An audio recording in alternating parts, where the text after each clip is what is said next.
All right.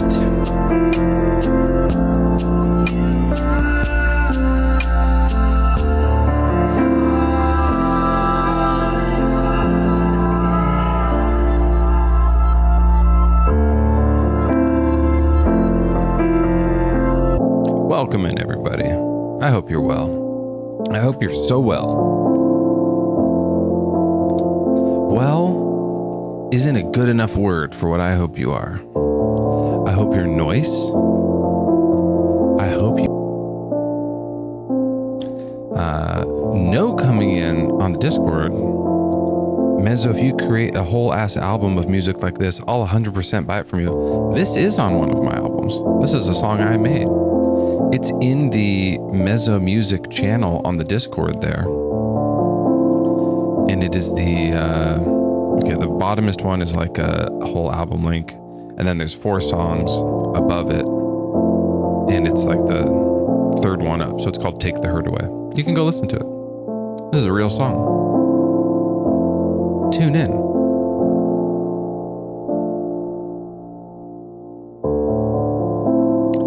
Now, I will say, when I do songs live, they take a very different vibe than when I do like an album version. There's just a big difference.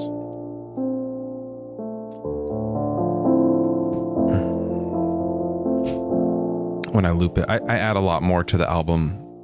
But also, there is something nice about the simple loop, too. But anyways, enjoy it. Enjoy it. Did we have a guest? Someone was in the guest box for a second, but I think I took too long getting to them. Maxon, I see your super chat. I can't see or not super chat. I don't have super chats on today. Let's see. What are these called? Has anybody woken up yet? Are you guys all still in bed? My favorite fuck god, he is a POSFF show is on. I feel like there's a piece of punctuation missing there, but I appreciate it. Yeah. I also missed one from yesterday saying about someone who drowned their own kids. I think I missed that one. Might not be relevant now, but thank you so much. Appreciate you. You've been up for 4 hours, but are you in bed? You know.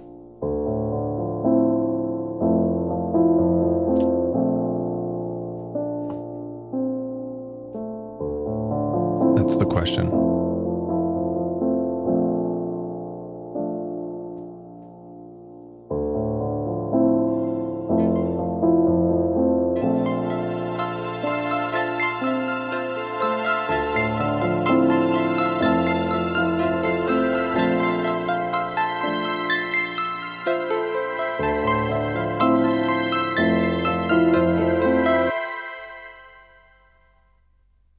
Let's just end that in a weird way. How about that?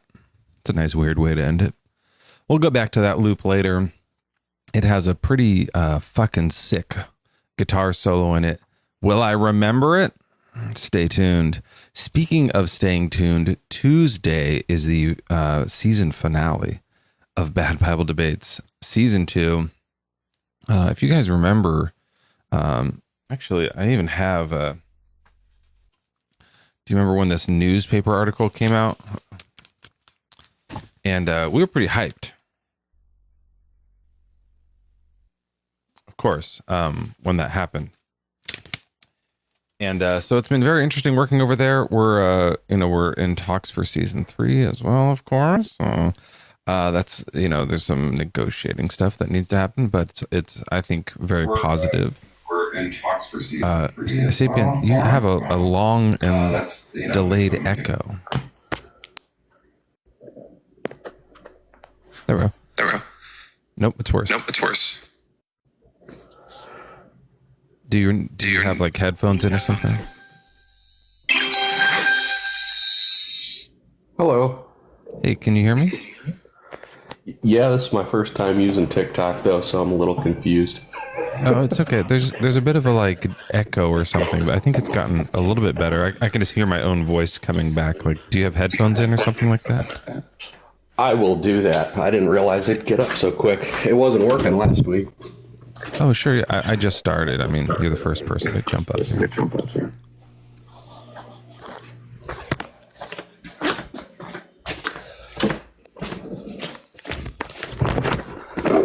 Yeah, I'm just going to mute you while you figure that out so we don't hear all the scrounging around.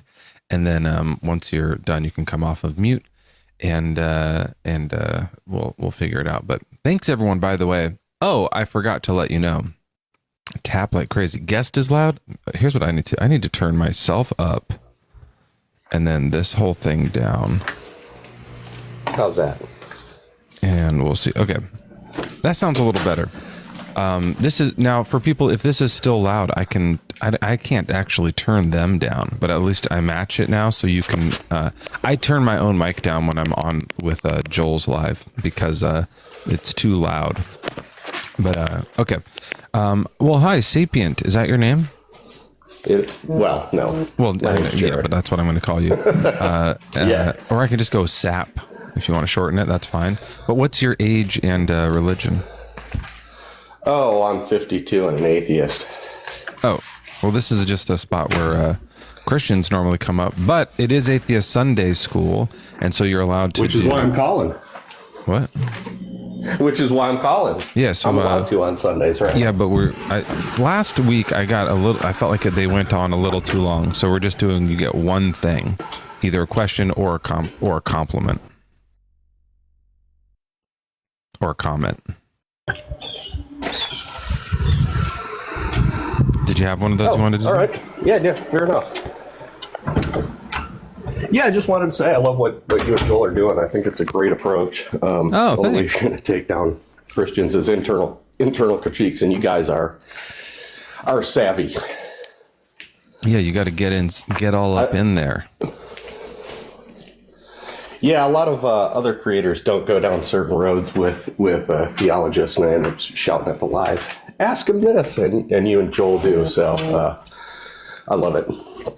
You know, we're trying. Keep on keeping on. Yeah, we're trying to have a good time and put on a good show, but also, you know, actually approach what people in the religion care about. We're trying to, you know, not just, you know, you can do any argument with anyone about anything, but if you really want to like help people escape from the chains of religion, I think it is important to find out which particular thing is tying them up. So we like doing that a little bit. But you know, Joel's better at it than I am. I don't know about that. I think that's true. I will he knows more than I do. I just sit up here and I like run people in circles for a while until they get tired. Usually that's my main move, I've realized. Well, the fear of hell gets me because, I never experienced that. I was just pissed that I wasn't going to live forever when, I came out of it. I'm like, oh, fuck, this party ends? Yeah, bummer. Sorry, I said a bad word on TikTok. No, we like that. We prefer it, actually. All right. It's weird when people don't swear. This is a grown-ups show. Like, kids aren't allowed to be here. I set it to 18 and plus for that fucking reason. So, yeah.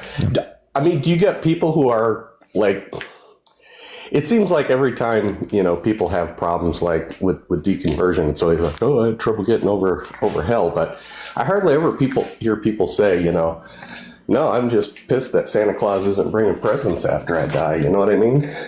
Yeah. Well, I've talked about that. I had that too. That it was like when you realize that your existence, eternal existence got cut short. Just missing out either way is kind of like, oh wow, this is all we have. I have some stuff to do. I got to finish these things up that I want to do because this is my chance to do it. So yeah. I'm with you. Is there life elsewhere? What's going on? And now I'm stuck in oblivion. Anyway. Yeah.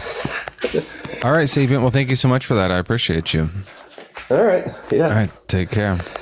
Yep. Bye. Yeah. The fear of hell, is a nice relief. It does go away, but it is parts of it is a bummer. I don't mind saying that. Parts of it is a bummer, but it is true. So it's worth accepting it. Sophie, hi, welcome in. How old are you? Hi, good morning. How are you? I'm really good. Have you been here before? No, I haven't. I just saw you as I was scrolling. What's your age and religion? Hey, I'm 31. I am a Christian. Okay. But I guess since you're only limiting it to like one thing, I know people can get off. Oh, no, that's just for like atheist people. Oh, okay. Well, I don't mind just chilling on one thing today too. But basically, I just wanted to like ask you how you became that, because I just wanted to give you a background of where I came from. Yeah. Even just with like, not even going into Christianity, but just like seeing if there's a creator out there, right? You know, just because I first started, I have 4 degrees. I went on to law school and some other business stuff, but I started off biological sciences. So like I got to study the earth, our human body, like how we were made, like looking at stuff under a microscope. Like I just saw everything was so complex that I felt at like the most basic level that there was a creator. I even studied with a lot of other people from other religious backgrounds, you know, Muslims, Hindus, you know, all sorts of different other religious, you know, in the biology department. And they all thought so too. Yeah. And I thought that was very interesting how... of course they would. Yeah. No, I mean, I know. Yeah, but they also saw... That's confirmation bias, right? Like, this proves the thing I already believed. Well, we also we also had people who were atheists in the department too. And, you know, I thought it was interesting Did they think it implied a creator when they said the atheists? No, but, so that's their confirmation bias. Everyone's just like, everything already proves a thing. But here's what I would ask. This has been like one of my favorite talking points lately, actually. Yeah. Like, if you're saying that when you see complexity in nature, that it implies someone designed it? Well, I mean, I studied evolution. I studied other atheistic beliefs to how, you know, different theories, right? In science, there's all sorts of different theories of how we all got to this point in time, you know, and nobody was really there, but, you know, we can do different carbon dating, things like that. And I found it interesting. No, I just mean, like, are you saying, do want to make sure I understand the point kind of here. Yeah, if something seems to be really complex, that there's an implication that it is designed, it couldn't just come about naturally? I believe so, based off of what I've studied personally. You know, I mean, you're walking in your own shoes, I'm walking in my own shoes, but like, after studying even microphysiology and like all the different labs I worked in, and I just came to the conclusion, like, wow, like, I don't believe that life just kind of just sporadically came about, but like, because it's so complicated and orderly, right? But what I'm saying is, wouldn't, like, do you think that the Christian God is complex? I think, the creator is, for sure. Okay. So that would imply that God was designed too? Now that's the thing where I feel like no matter what religion you believe in, I mean, I truly don't believe you can understand the full complexities of God myself. Right. Because he's even more complex than this. So he must have had an even better designer than him. So that's where I will say that I don't truly fully understand all of that. And I don't think I will ever during this lifetime. And I'm okay with that. I've made peace with that. I think you should start earlier. I think you should, like, you've gone too far with your belief. I think, like, you also don't understand how God designed everything, right? I mean, if we were to all understand the complexities of everything, I mean, you know, none of us were there, right? Right. So you're not, but you formed a belief anyways. And so then I'm saying, well, why not just form beliefs anyways about the next thing, but you won't do that one, right? So I think it's like kind of obvious, like it's really telling, you know what I mean? If you're like, complexity implies design, and then we see that God is complex, but I don't know if he's designed. That doesn't really, I'm not gonna guess on that. Well, why are you guessing on the first one? Maybe complexity is natural. I mean, natural to where we are today, but based off of something more complex had to get us to that more complex right now. Oh, I don't think that's true. I think I know you simple don't things think can it's become true. complex. We see examples of that. It's just like a single domino this big. If you like make a chain of dominoes, but they get a little bigger as they go, you could like a tiny little thing can cause a lot more order, right? Yeah, Or no, or rather I disorder. totally Yeah. respect where you're coming from too. I just, even after, I don't know, studying the human body, looking at all the different things, like this is how where I came about. And I know other people from other religions, like who were more science based, actually. Like you look at a cell and you think like it's perfectly designed. I mean, yeah, I think everything, even down to the microscopic level. Yeah, of course. I think it's insane. I have a To me, it's cell. insane and mind blowing how we even I've had this up for something else. Let me see if I still have it here. Of course. There we go. Look at that. Can you see this? Yeah. What is this? Do you know? I don't know how. I mean, I'm I'm doing other might be- things now besides science, but yeah, I mean, I'd love for you to tell me. Well, it's like some kind of a cell, right? But Okay. this looks like kind of messy to me. Like it doesn't look orderly and complex and designed. It kind of just looks like globs. I don't know. I think it's pretty. I mean, based off of, you know, what it's composing to make who we are. Now, what is it making? That's my question. Well, this one is this is a cancer cell. So there's Yeah. like a breast cancer cell. Sorry, I should have warned people. This is kind of like a That could be breast tricky. nudity. I don't know if we're allowed to show this close up. I don't know what part of the breast it is or anything like that, but Yeah. just everyone hide your phone from your kids. So this is the complex cancer cell that God designed, right? I mean, cancer and other. Are you talking about like how cancer is made? I mean, there's still chaos in this life, like such as cancer and disease. But this is the design part. This is the cellular design part you were saying. I mean, yeah, it's complex. Yeah. So God must have made this, right? It's too complex to just come about naturally. I mean, I believe that. I mean, everything is made. I mean, I don't know if technically upon creation there was cancer. I believe that the world was perfect, and then And then he made it later. I guess my question then would be, why is God so bad? Why would he make cancer? I don't believe God is so bad. I feel like in my beliefs The that, cancer. We remember the cancer. I mean, that also can be due to a lot of other factors. I mean, that's not necessarily quote unquote God. Is the human eating horrible things? Is the human around wastewater that's not been cleaned? I mean, there's tons of studies Okay. even like the Like it Gulf just kind of Coast of happens America, naturally. where you know there's pollutants and things, and all these kids are getting pediatric brain cancer. Did God make the pollutants? I think it's like the waste products of what horrible. Yeah, it's Things just it's human like a accidental byproduct kind of thing. I don't think it's accidental on the human Who do side. you think of things. made cancer on purpose? I think cancer is created from a lot of different things. Like On that's what I'm purpose? saying. Was it on purpose? I mean, humans can, okay, let's say the textile industry. That's a great example. Like North Georgia, Tennessee, South Carolina. It's known that a lot of the waste products that go into the Chattahoochee River flow down, and there's forever chemicals in the river. Now, is that God or is that humans? That's humans, because they're not managing their resources well for whatever reason. I think it's stupid that we don't have clean water. So that's why I drink spring water personally. But But yeah, what you're I mean- saying is that when you look at the complex cells of a thing, that they appear designed. We looked at a complex cancer cell; it appeared designed. Now, this wasn't a like pollutant thing. This was a like genetically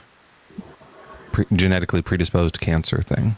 yeah, it right? could have been, but it could have also been outside factors that made it more forward. I see that all the time. And then genetics. There was took a cancer genetics before class. there was humans. That existed before humans did. How do we know that? We've found it in fossilized like bones. But humans weren't around at the same time. How can we not know Yeah. humans were around at the same time? Because how long have humans been around, Sophie? We all weren't there when the first humans were here. So But do you know what the science says about how long humans have been around? And that's debated, though, among scientists. What's the Even debate scientists between? Is it between like 1 day to 16 million years? Like it's somewhere within that area? Scientists from all sorts of backgrounds, including atheism, agnostics, like they all have different opinions on. Yeah. So what's the range? Let's find out. How long can we look it up? I mean, yeah. How long have humans been around? Let's just look it up. Sure AI, Google will have another answer as well. But I mean, yeah. Okay. So Homo not my sapien is argument. between 200,000 to 300,000. So there's a range there. I personally You believe cooked me. in There's a range there. Christianity, like God spoke and things got formed together, and however long that took, I think I thought you were a scientist. What are you talking about? I thought you said you were a scientist. You think that you think the Earth is 6,000 years old? I don't know how long things took. I said the argument for the Big Bang also could align with my Christian beliefs, because what if God spoke and bang, it all formulated together? And what if it took thousands of years? Yeah. What if it did? And that's okay with my beliefs because it doesn't change anything. What if what did? Creation, you mean? Like, Yeah, that doesn't. Yeah. We're just talking about involved. humans right now, Sophie. Yeah, sorry. Well, you talked about timeline, so that's why I was going off on the timeline. Yeah. So the human timeline, as far as like what we're closest to right now, like our ancient ancestors that were like still sort of, you would still be like, yeah, that's a human, is like 200 to 300,000 years old at the oldest. That's what the current view is. Now, as far as like the Homo genus, that's older, could be maybe up to 7,000 years old or something like that, right?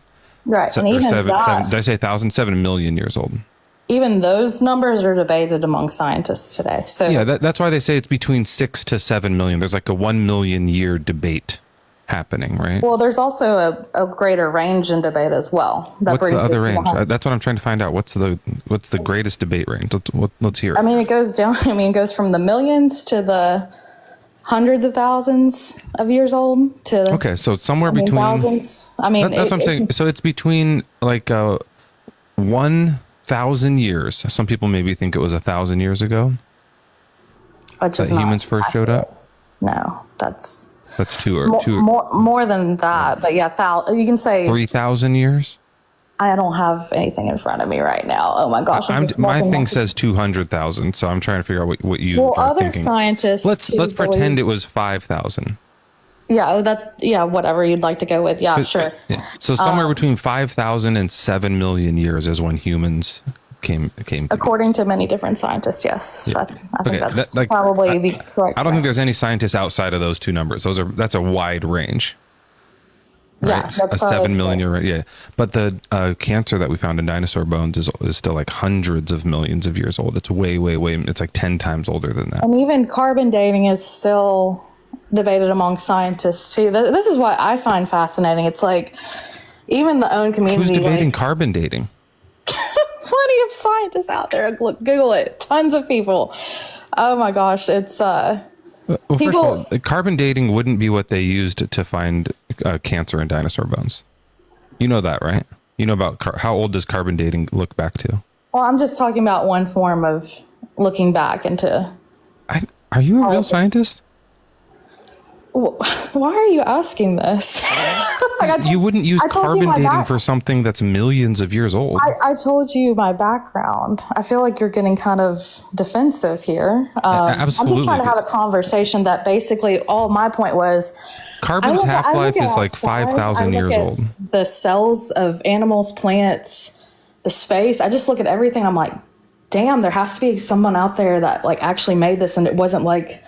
Right. We talked about the design, and then we said cancer must be designed, but then you were saying humans designed cancer, not God. But I was saying that cancer was around before humans. So that I was like proving your point wrong there. Remember? I'm not saying God didn't design cancer. I'm just saying there's other elements to consider, like diet, pollutants, tons of other things that can Do you think God designed cancer, or do you think God designed dinosaur anatomy in a way that its diet could lead to them getting cancer? I mean, it could be possible. I mean, there's different heavy metals. So why would God design things so bad? I mean, would you want God to like have us on a puppet string our whole life? See, that's where I believe that God doesn't. You think not having cancer puts you on a puppet string? What are you talking about? No, I think that truly whenever God made this earth, it was beautiful, it was perfect. And then I understand my belief. You've thought this through. I have thought this through. I'm trying to tell you. What do you think really happened? What's the beginning of time? Give me the timeline of how God made this stuff. I don't know the timeline is what I told you. He could have, I think the Big Bang could actually have happened, but I don't know the timeline. Did it take a day or did it take thousands of years? I don't know. God knows that answer, not me. The Big Bang is like still happening technically. I know with the universe, right? There's so many different things we don't even know. No, I just mean like it's about the expansion of space. It is still expanding right now. It's so cool. I think that's. So it's a little more than days. I think that's amazing, and see that also proves what I believe in, that there is a creator. Even on the, now you're taking Christianity out of it. Like, I do believe there's a creator. And do I understand all the answers in the universe? No. I have also been okay with just simply understanding, like, damn, I look outside, this is awesome. I'm praising God for it. Like, I'm here, I'm going to live this life. Just don't even think about what it is, just a mindless, like, no, drone it's not. worship. I've studied things, but I'm not going to completely dedicate my life to it because it's just like, I believe in the creator, you know? Right, I understand that. But remember, we're talking about why, and the reason why was because you said of the complexity of nature. Yeah, I think that's... Remember we covered that? And then I said, well, that would mean that God is complex, so he's designed too. Remember we were talking about this? I don't believe that part, but, you know, I understand... Oh, I don't either. I know you don't, because you're... I don't think complexity implies design at all. No, yeah, I'm with you on that. Yeah. Okay, so when we see complex things, it doesn't mean it was designed. It could have come about naturally. So I think that's a better view to take. I think there's a lot that's just like a more skeptically appropriate angle to view our world. But to get more into the Christian God in particular, if we could, because like obviously neither of us know enough about science to be kind of talking about this level of stuff here. Although I do want to point out, you should look up how far back carbon dating goes, because the way that you said that was really confusing, I think, to people who were like do science at all. They were like, that's not true, right? So just look into like what, because when we talked about dinosaurs, you mentioned carbon dating, and we were like, I was just using one form of... Yeah, well, they wouldn't date dinosaur bones with carbon dating. That'd be silly. So look into that. I'll let you do your own research on that. But the God that you all like not only designed cancer and dinosaurs, but also did all these things in the Bible that are so bad. So what's up with that? Are you talking like the Old Testament? So, there's that guy who was like a king, and then God killed him because people were like worshiping him, thinking he was God. And he didn't tell him otherwise, so God killed him. I mean... Don't you think that's kind of bad? So do you think that if there is a God that should be just light and fluffy and everything's magical and pure, and then as long as the humans on Earth aren't doing anything bad, or if the humans on Earth are doing things bad, you don't think God would respond? I think it's just confusing because he says he's forgiving. He says he's all good, which those are light and fluffy things, right? And then he kills this guy. That doesn't seem good. That seems bad. It seems harsh, right? This guy was like, they said, just to be clear, so he's, they came to him in a body after winning over Blastus, the king's personal attendant, asked for reconciliation. On the appointed day, he put on his royal robes, took his seat on the platform, and delivered a public address to them. So he's talking to his people. The people kept shouting, "The voice of a god and not of a mortal." So they're thinking he is God, just as he's talking.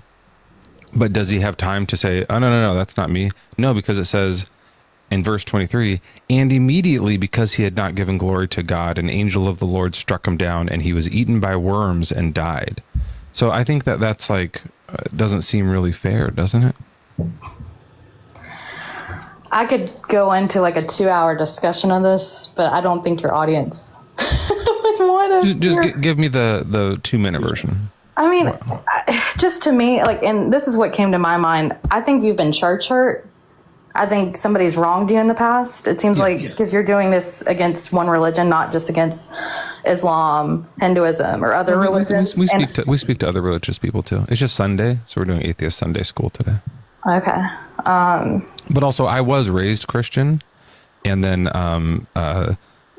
everybody in my church, every single one of them, hurt me.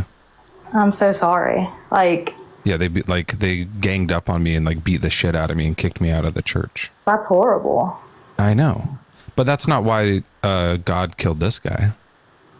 That doesn't fix it. Like me getting beat up by my church congregation doesn't make God good in this Bible verse. Do you know, I mean, can you share more of your story? Or if you don't feel comfortable, I understand. It's very private. I'd rather not. I understand completely. And I'm so sorry you went through that. And I don't know which background you came from, if it was more of like a cult-like setting. It sounds horrible. Like it's just Baptist, just a regular Baptist church. It sounds more of like a crazy cult. They're gonna beat you. I mean, I think that they are, yeah, but like that. Look, that's just my personal kind of story of what happened. Yeah, I understand. I mean, we can go off on this topic all day long. I mean, if I can. So the question is it good to kill someone immediately if people think that they're God? I'm reading a comment. That was disgusting of you not to say everyone is church hurt. What? I just acknowledged. Sorry, Sophie, the comments are idiots. These people are lunatics. Don't listen to them. I was like, okay. They're kindergartners. They're like just literally like the dregs of society. Just ignore them. What? You shouldn't tell your audience that. No, look, see this. I'm an idiot. They're saying like they're agreeing with this. They know this. They're like, honestly, can I get ones in chat if you're a piece of shit? Just put one if you're a piece of shit and if you're a dreg of society. Here, I'll put my one. Okay. There we go. Thank you. See, yeah, no problem. Yeah. Degenerates. Absolutely. Yeah. So don't listen to them. Don't talk to them. But in this verse I was just reading, remember God killed this guy. So is that good? You know, there's a lot of things I question even in this life. Like, do I even see the bigger picture of things? Like, going into personalness for a minute, kind of not completely going off this, but like I even had a leukemia scare a couple years ago, and I'm like, why? Like questioning, like why things are happening the way they are. So I understand where you're coming from. Like, why do you think a quote unquote perfect God would allow or do something like that? You know, and I think sometimes it's more complex than I can think about, but at the same time, I'm in a much better place now, having gone through that trial. Okay. I can relate to people more. I see that, and do you think that this king is in a better place now that he got struck down and eaten by worms? I don't. Well, we're all going to be technically eaten by worms. I mean, I think that verse is a little dramatic, but we all are technically going to be decomposed right in the ground. Right, but this was like not just he like naturally decomposed. He was like struck down by God. So it was like a like I would say it's murder that God did. I don't know if because I would need to go look at the reference you're reading, because I just don't have my Bible in front of me to read it with you. But I mean, somewhere in Judges or something like that. Yeah, I'm happy to go look at it and come back on here. I think that'd be an interesting discussion you and I could have for sure. I just want to read it and get context, but I think. Well, I mean, even without reading it, like there's a few outcomes it could be. It could be that, hi. What? Oh, my wife's flirting with me. Hang on. All right. Sorry. Here. Is it better with these? Which glasses do you like better? These ones? Oh, not these ones? Okay. It was hard to see. Those are cool. So there's a couple of roads we could go down though. So there's like a limited number of options, right? It might be the case that God is terrible. That's one of them. God just murdered this guy, right? That's one of the options. There's a case where God is good, and it was good to murder this guy and have worms eat him. That would be confusing, obviously, because of the murder.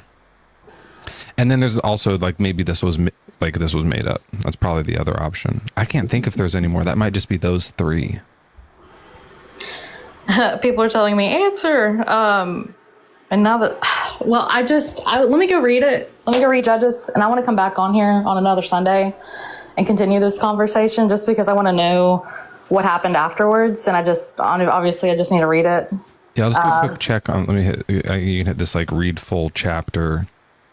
After that it says, but the word of God continued to advance and gain adherents.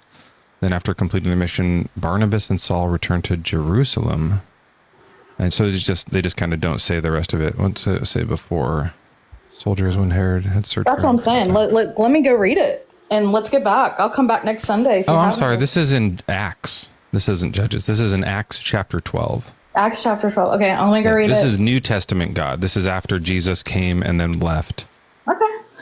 Well, I'm going to make a promise to you. I'll read it. I'll come back. Yeah, read Acts 12 and come on back, all right? We'd appreciate that. Yeah, and I appreciate you giving me space today and how we could have a respectful conversation. Look up how long carbon dating goes for, too, okay? I was just using one method of determining old things and where they are. It's just not the right method, though, yeah. Well, I mean, I was just naming something. Sure. We're just having like a chill coffee chat here. It wasn't like a... I have coffee, yeah. Yeah, I know. Me too. So I was just telling you, I'm not going in and... No, I think it was a nice talk, and I would like to talk to you again. Look, obviously, I mean, you can look up this verse. You know this isn't the only verse where God kills someone. It's a pretty famous thing. He does a lot of it in the Bible. Nonstop slaughter. There is more in the Old Testament, but like I said, this one is a New Testament example. And I don't know, maybe this king was an absolute piece of shit. Maybe he's like these fucks in chat here. He's one of these dregs of society. But I still don't think murder's the right move. I think that's still a little too harsh for my book. But yeah, come on back. See you later. All right, bye, Sophie. Thank you so much. I'll drop you down.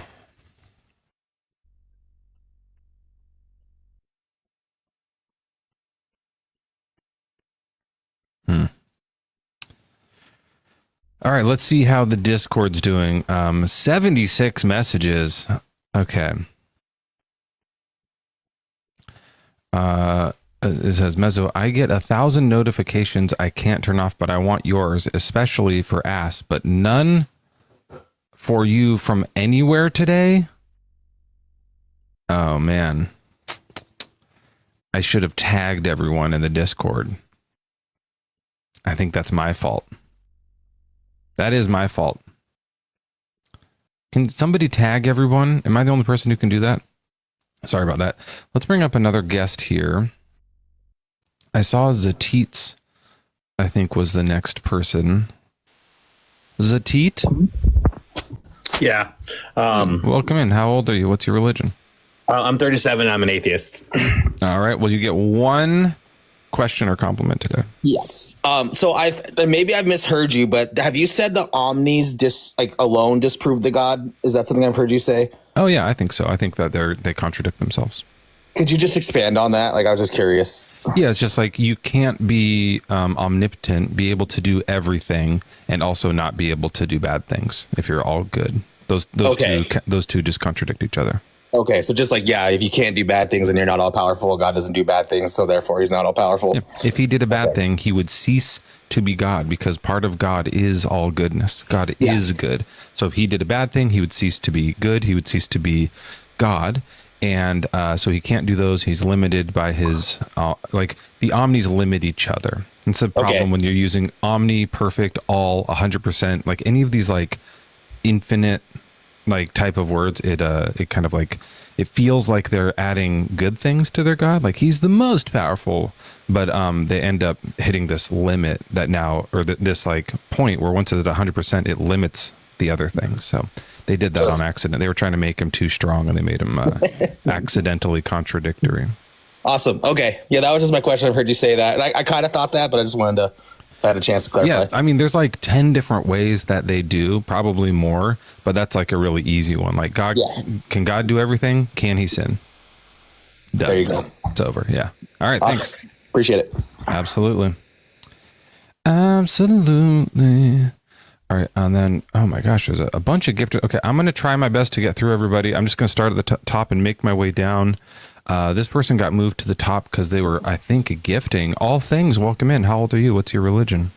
I'm 33 and I'm an atheist. I just have a question. Yeah, what's up? I had a question about, I feel like I heard in a live one time, you guys mentioned a story about a woman being dismembered and mailed off to different locations. Oh my God. Why don't you guys use that? And like, where is that in the Bible? Well, because God isn't commanding that. That is a like crazy Bible verse. Let me find it real quick.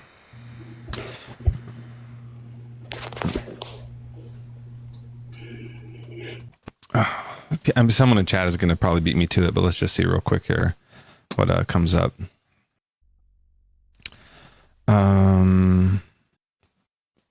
It's not. Is it Deuteronomy? No, that's not it. 2 Kings probably. Does someone in chat know it?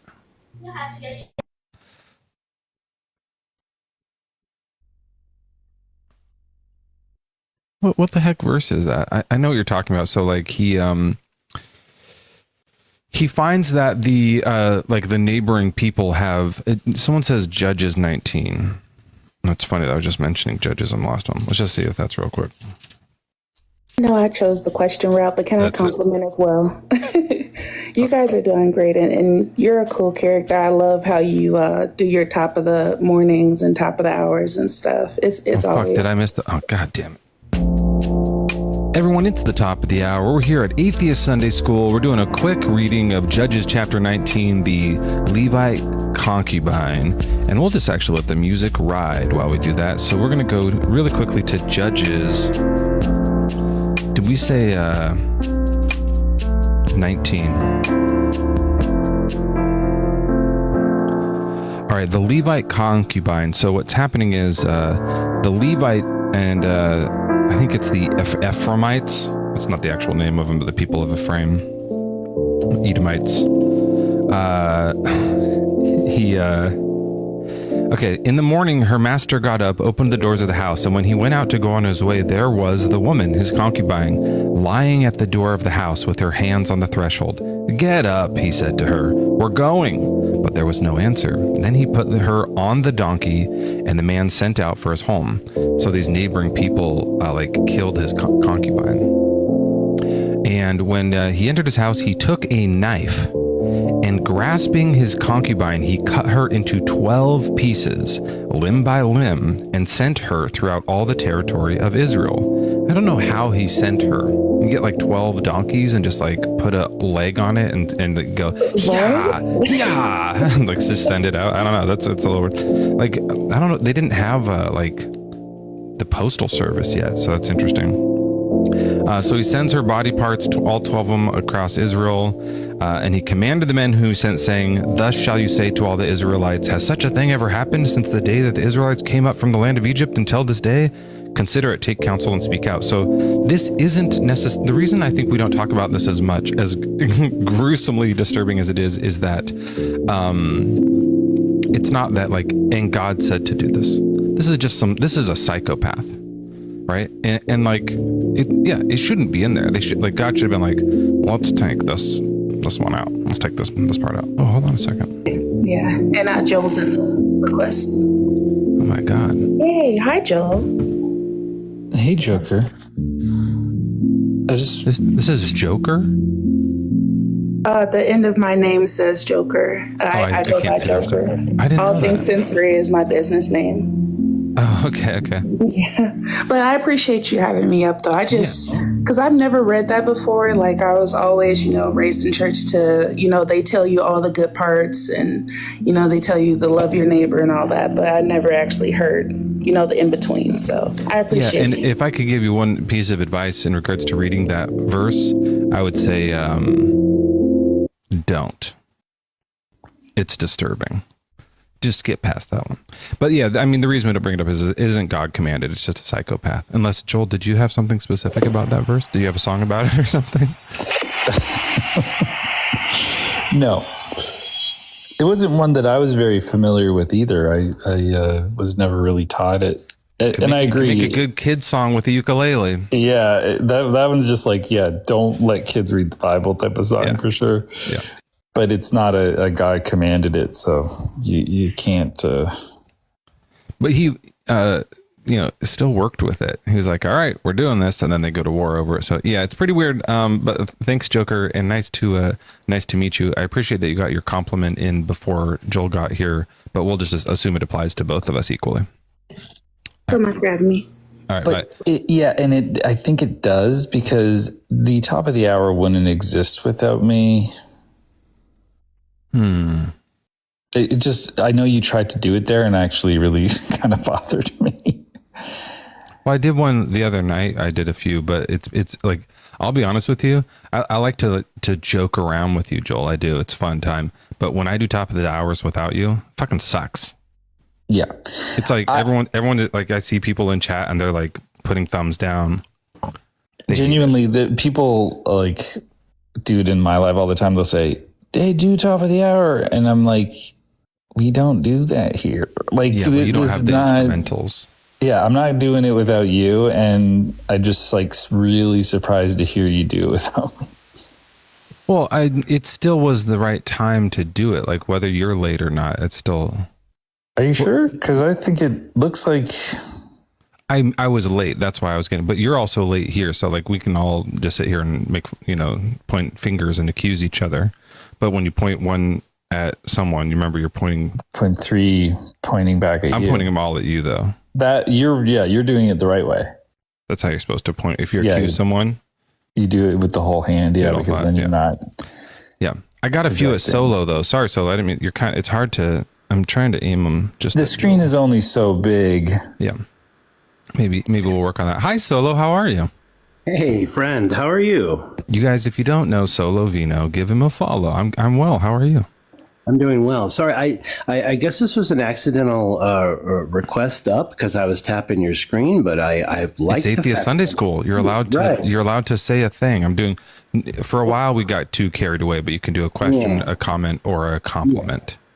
Awesome. I'd like to do a compliment. I think you guys are both amazing, and I envy you, but I shouldn't. I should just be happy that you're doing such a good job at what you're doing, and you actually inspire me to do better in my own lives. But one thing I wanted to comment on was I just got done reading Judges, and even though I'm not trying to defend the Bible, I think you were right in saying that this wasn't something that God commanded to do, and I think the whole reason for the book of Judges is to show what happens when Israel doesn't have like a leader. Everyone does as they see fit. And so the purpose of him sending out the body parts to all of the other nations is to say, look, this is what's going to happen as a result of us not having following God or something like that. He did the more gruesome part of it. Look what I'm going to do if we don't have a leader. I'm going to start chopping ladies in half. We need a leader to save us from me. Right. Yeah, that's weird. Yeah. It's a weird way to make a theological point, but yeah. Yeah, for sure. You guys have a good one. I appreciate you all. All right, thanks, Solo. Appreciate you. Bye, Solo. Have a good one. That's interesting. All right, I'll drop you down. I got you. Okay, let's just kind of keep going through the question. Hey, by the way, Joel, good morning. And for people who don't know, Joel's on his backup account because he's in trouble, but also it's a nice time to advertise Bible debates. Oh my goodness. It's the perfect time and also perfect week to get into BBDs. Yeah. If you haven't listened to our podcast, you have 25 quick episodes to catch up on, which is actually, if you start right now, or maybe as soon as I'm done, start listening to, it's going to be about 24 hours. Well, they're not all an hour. You could get through it. Yeah. They're not even, because some of them are 30 5 minutes. Yeah, you could do it. But I would say this, if you don't have that much time, listen to episode 4. Right. And then listen to episode, the one that's coming out Tuesday. 26. Because they're kind of connected. Right. And you guys, I think it's going to be fun. We're doing a live show for you guys who don't know. So when 26 comes out, it's going to be the recording of the live show. And it's going to be Tuesday. Should we say what it is? I don't have the advertisement. I'll say it. keyed It's a up the way- shark cage It's match. a shark cage match. Yeah. It's literally a shark cage match. We went on Amazon. We got a shark cage. And I actually got the LinkedIn message from Bjorn that said that it has been delivered. He bought it? Okay. Well, I sent him links to a few different ones, but he said he bought it. He didn't send which one, but he bought it. So he said that's set up in the studio. In the auditorium. Oh, it's set up already? That's fantastic. Well, it's not set. It's at the auditorium. They have to set unbox up it. Yeah, and then of course the stage. They're going to do that, no problem. They're so good at assembling furniture and stuff. It'll take them a minute to put that together. That's their thing. Yeah, that's their main thing, and so that's it. And we're going to go and show up. It's going to be live in Stockholm. Now, when we say shark cage match, like you've heard of wrestling matches that are in a cage. It's kind of like that, but the guy who's coming to debate us is dangerous. Oh, he's a threatening and dangerous person who's been on our live before. Mezzo, sorry, go ahead. No, I was just going to say he wants to wring our necks out, especially. That's what I was going to say. Like when we do these lives, Mezzo has said like, oh, we're going to debate, we're going to rip throats. I say we're going to spank. It's not even hyperbole. It's like figurative language. Yeah. We're not going to do that. We're not going to physically rip out a throat. This guy is. He wants to like literally do it. Yes. So we are going to be in a cage only. No, we're not going to be in it with him. We're going to be in it to be protected from him. Right. He won't be able to reach our throats through the bars. So just him and the audience will be out about, and then we are in. We're safe and protected in the thing to make sure he doesn't actually hurt us, and then we can do a debate. But I think he's going to try to get us. I think we're going to have to like be dodging his arm through the thing, just like when you see the shark. Yeah. He's got and big arms. He's so strong. He's so beautiful. But we'll have the cage there. We have podiums. So the cage will be in front of the podium, and he'll be in front of his podium. But we just think he might run across to our podium and try to grab our throats and rip them out. Now he's gone by a few names. So we refer to him as the beautiful logician, but you've seen him on in TikTok as what's it, Deathless? So, yeah, I think that's right. Is that the name he goes by? He's the guy who's like, yes, I'm 55 years old and I'm Baha'i. He's that guy. He's insane. Okay, so but we'll talk about it more later. But Nikor, sorry about that. We just got in the middle of it. It's just so exciting. Like we don't get to do this live so often. So what's your age and religion, Nikor? Yeah, hi guys. Can you hear me? Can I just say Nico? Is that what it is? Yeah, can you hear me, guys? Yeah, you sound fine. All right, I'm 29 and I'm a believer. Yeah, Christian. Okay, your audio is a little bit glitchy, but I can hear you. Okay, so okay. I guess the question would be, why is God so bad? So that's your side, right? That's the question. Okay. Well, of course, I'm taking an affirmative on the way. I think God is great. I mean, absolutely amazing, and we need God to make our case for reality as well. Sure, yeah, but why is he so bad though? Like when you read the Bible and you're like, this is bad stuff that God does.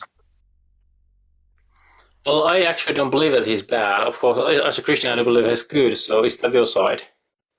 And your audio is like kind of coming in and out a little bit, but you've read the Bible, right? Mm-hmm. Yeah. Yeah. So like when we read it, sometimes there's these things where God is really bad. You didn't see any of that? Yeah. Well, it really comes down to how do you define bad?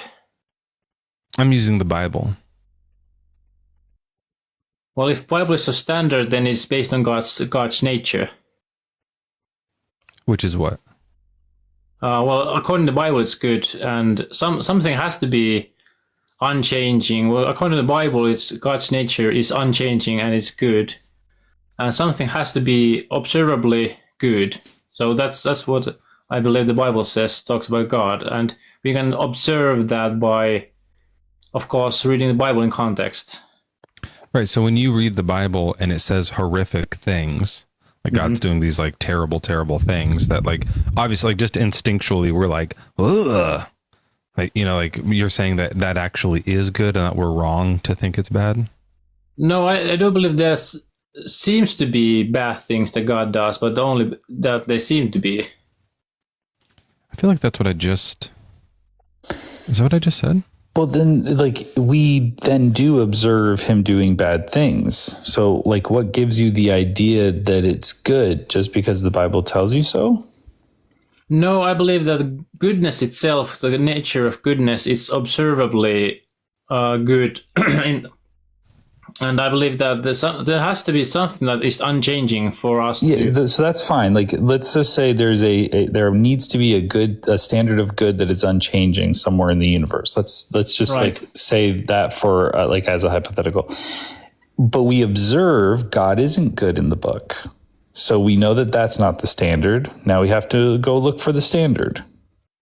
Yeah, Well, can you give some example of that from the Bible itself? I was just reading Jeremiah, and God is talking and saying that he's, I will now refine and test them. For what else can I do with the daughter of my people? So he's like testing and like correcting these people, which I think if you're a leader, to correct your people isn't necessarily the worst thing on itself. But the way that he is doing it for these people who are like, he's saying, I am feeding this people with wormwood and giving them poisonous water to drink. I will scatter them among nations that neither they nor their ancestors have known. I will send the sword after them until I have consumed them. That seems like, so is poisoning people okay? Well, no, I believe there's a fine distinction between the judgment and then I like to use this one analogy to make the case for why God seems to be bad in some cases. If the police like if the police shoots the criminal, then it's just. But if the criminal shoots the police, it's unjust. No, it's not. Whoa. So no. Sorry. If a criminal doesn't believe in God, the police should not shoot him. That is unjust. No, I'm not talking about belief. I'm talking about just the act itself. Or if they're worshiping a different god, the police are justified. No. I'm talking about using this just an analogy of criminal and the police. What's the crime? What's the crime that makes it okay for the police to fire? Let's say some mass murderer. Okay, and it's still they're like in the moment they catch them doing a mass murder. Right. Yeah, and that's I think my they're analogy. justified in doing that. Yeah. My analogy is that I think justified is different than just, but. Yeah, just and justified, those are two different terms to use and categories. But what I'm trying to say is that there's that's judgment. like street justice. No, I'm talking about actual justice. Sure, yeah. So the justice in that moment. The better thing, like in an ideal, perfect world, right, Nico, they would capture them and then give them a trial, right? Right, I agree. I mean, in that sense, it'd be better to, if the murder... The only reason that they're justified in shooting is because people are still currently in danger, including them, right? So that's like a self-defense protection thing. Right, yeah, but what I'm trying to say is that sometimes God in the Bible judges his own people too because of their stubbornness. Yeah. So that's what I'm saying. So if someone is like an active threat, then that is the right justice. They're totally good to do that. But if someone is just like praying to the wrong God, I don't think they would be. Do you? Well, like if you said if there was a newspaper, Nico, that said the Los Angeles Police Department found someone worshiping Baal, and so they poisoned them, would you be like, yeah, they can do that? They're the police. Or would you say that we should fire those cops? Well, of course, the police is not ultimate justice in the sense of they can be wrong too. But why wouldn't they be able to do that though? Is it because it'd be really fucked up, right? Right. Yeah. Yeah. But when God does it, that's how I think. Yeah, this is fucked up. I just feel exactly like that. Well. You see, I think that this is more of a theological sense of the point of view that I'm coming from. Then it's more about idolatry. Maybe it was just a failed analogy. That could I'm just be a failed analogy. I'm talking about idolatry and where it can lead. I mean, if you have, according to the Bible, if you have some idols, it can lead to other bad moral choices in your life. That's why one of the first commandments is to have only God as your Yahweh as your God. Okay, so instead of letting them get to the point where they're doing those other bad things, he just kills them early off and doesn't let it pan out to see if they'll make good choices or use their free will in a way that's positive or negative. He just is like, kill it, stop it now. Well, I believe that God's nature is such that it's patience. God is really patient with his people. Well, no, he poisoned them. Remember? Right. Well, I believe that's the right judgment. You do think it is or no? I do believe it's the right judgment, and he. You think really sometimes the right thing to do is poison people? No, I believe that what God does is not the same as what people do, and there are things that we can do that God cannot do. Okay, and so one of the things he can do is poison people, and it's good when he does it, and he's the standard for what we should do? Right, it's based on God's nature and character. So how are we going to have him be the standard, but he does things that we can't do? That seems like he's not the standard. Well, someone has to be the standard in the sense that... That's what Joel was saying. It can't be him because he poisons people and we're not supposed to. He's not the standard. Can we pick someone else to be the standard? Well, it's really based on whose world this is, who has created all of this. And but the creator doesn't have to be the standard of good. That can be two different jobs. Like, Joel, have you ever poisoned anybody? No. But let's use especially Joel. Not deliberately. Now it makes me think, like, did you accidentally... Well, is food poisoning food? Like, I haven't never killed anyone with poison. Okay. We're talking about, like, there could be food poisoning that you... I mean, like, they're like put poison in their water. Yeah, no. Okay, so let's use Joel to be the standard of good because he's never poisoned anybody. Right, yeah. And so when you have a standard, you're aiming to be more like that, right? Mm-hmm, yeah. So we don't want to aim to be more like God because then we'll all be poisoning each other. But if we aim to be more like Joel, then we all won't be poisoning each other. So he's a better standard. Well, I believe it's not everything that is in context regarding the Jeremiah passage. I mean, if you really take into consideration what they've been doing with all of that time, I believe it's really clear why God is so upset with his people. So if someone's bad enough, then it's okay to poison them. No, I believe it's God right for God to do that. Well, not for us. I understand, but he can't be the standard then. You see the point? Well, why not? Because when you have a standard, we aim to be like that, right?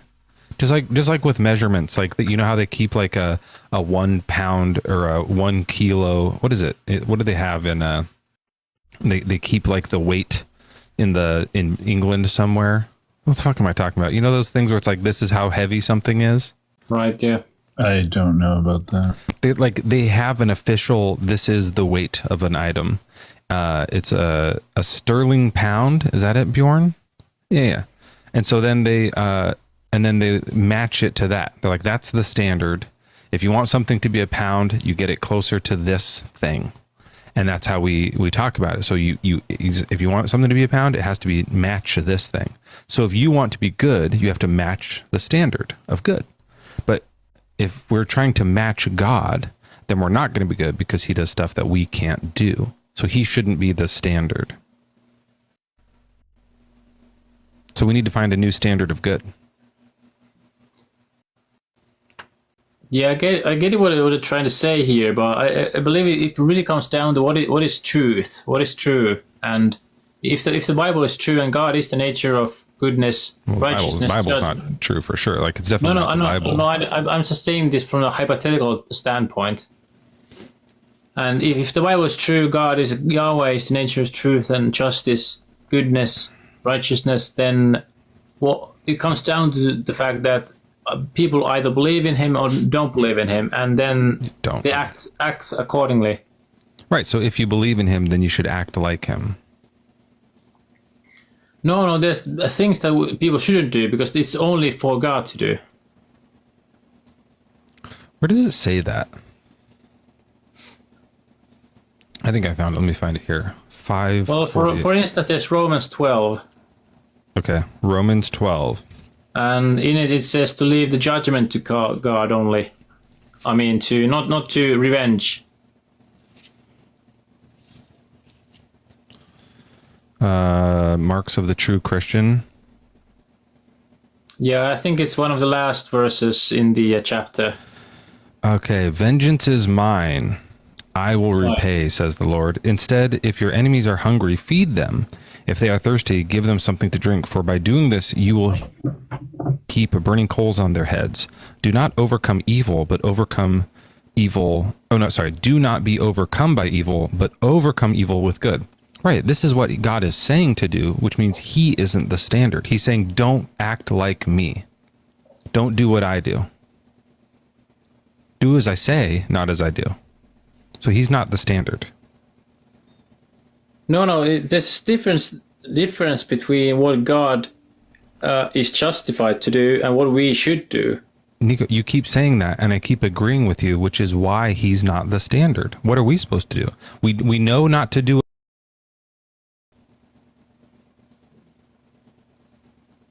Yeah, you have a valid point there. And also, like, you know, obviously there's like contradictions in there, because in Matthew there's times where he says, be perfect as God is perfect, right? So we are supposed to do these things. What is it, 5:48? Where's that one? There's also like this stuff that God doesn't do. Sorry, that guys. I actually have to go now. I'm using my phone here, so I have to go. But right when Joel started talking? Why do you hate me? He was going to make a good point. Listen to Joel's thing first. Go ahead, Joel. All right. I was just going to say that there's a bunch of stuff that I don't even really want to. There's a bunch of stuff that we have to do that God doesn't do. Like, you would think that we should stop a murderer, right, Nico? Right, yeah. Yeah, God never stops murderers. He just lets them do it. Same with sexual assaulter attackers and all the other bad things. Joel, have you ever stopped a murder? Probably. But it was probably just like with my jokes. Like I was like so friendly and funny with someone. They were going to go do a murder, but then they laughed and it just lit up their life enough that they were like, I'm not going to do that. Okay. I think if you actually could just like one time find yourself in a situation where a real murder is going to happen and just like karate chop somebody, then we can let you be the standard. Oh, he left. Where did you run, oh Christian? Where was the spirit? You got that morning low voice, deep morning voice. Hey, let's do this one under that thing. Okay. Our next guest here coming in is a monster. I feel like a professional wrestler when I do this voice. Monstera Terra. Monstera Terra is not loading. Monstera Terra has showed up on my screen, so I don't know what you're seeing. I'm seeing the blue and red dot doing little circles back and forth, trying to connect. Weird. It's fully connected on mine, so that's strange. Monstera Terra, are you there? Monstera Terra? Okay, we'll try it again. Try and connect again if it. We'll see if it gets you to work. No, this one isn't. I guess that was that bit for that one. Jason isn't loading on mine. Might load for yours. What's wrong with me? Oh, there we go. That bit for that one. Jason isn't loading on mine. Might load for yours. Who is that angelic voice? Hello. Hey, welcome in, Jason. Hey, I'm Atheist. I'm over 18. All right. Well, you get one question or a compliment. Okay. So the question I have, I've heard you guys talk about with theists. Sometimes you get people that will say, or maybe to the Amalekites or the flood, they'll say, well, babies go straight to heaven. Some people say they don't, but with the people they do, I've also heard you guys make the argument that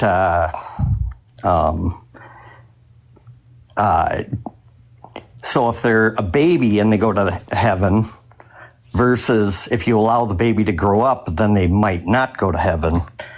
Yeah. I just like to see you guys push further, and maybe there's a reason not to, but I think a Christian could make the argument that someone could go around and, give free tickets to heaven for babies.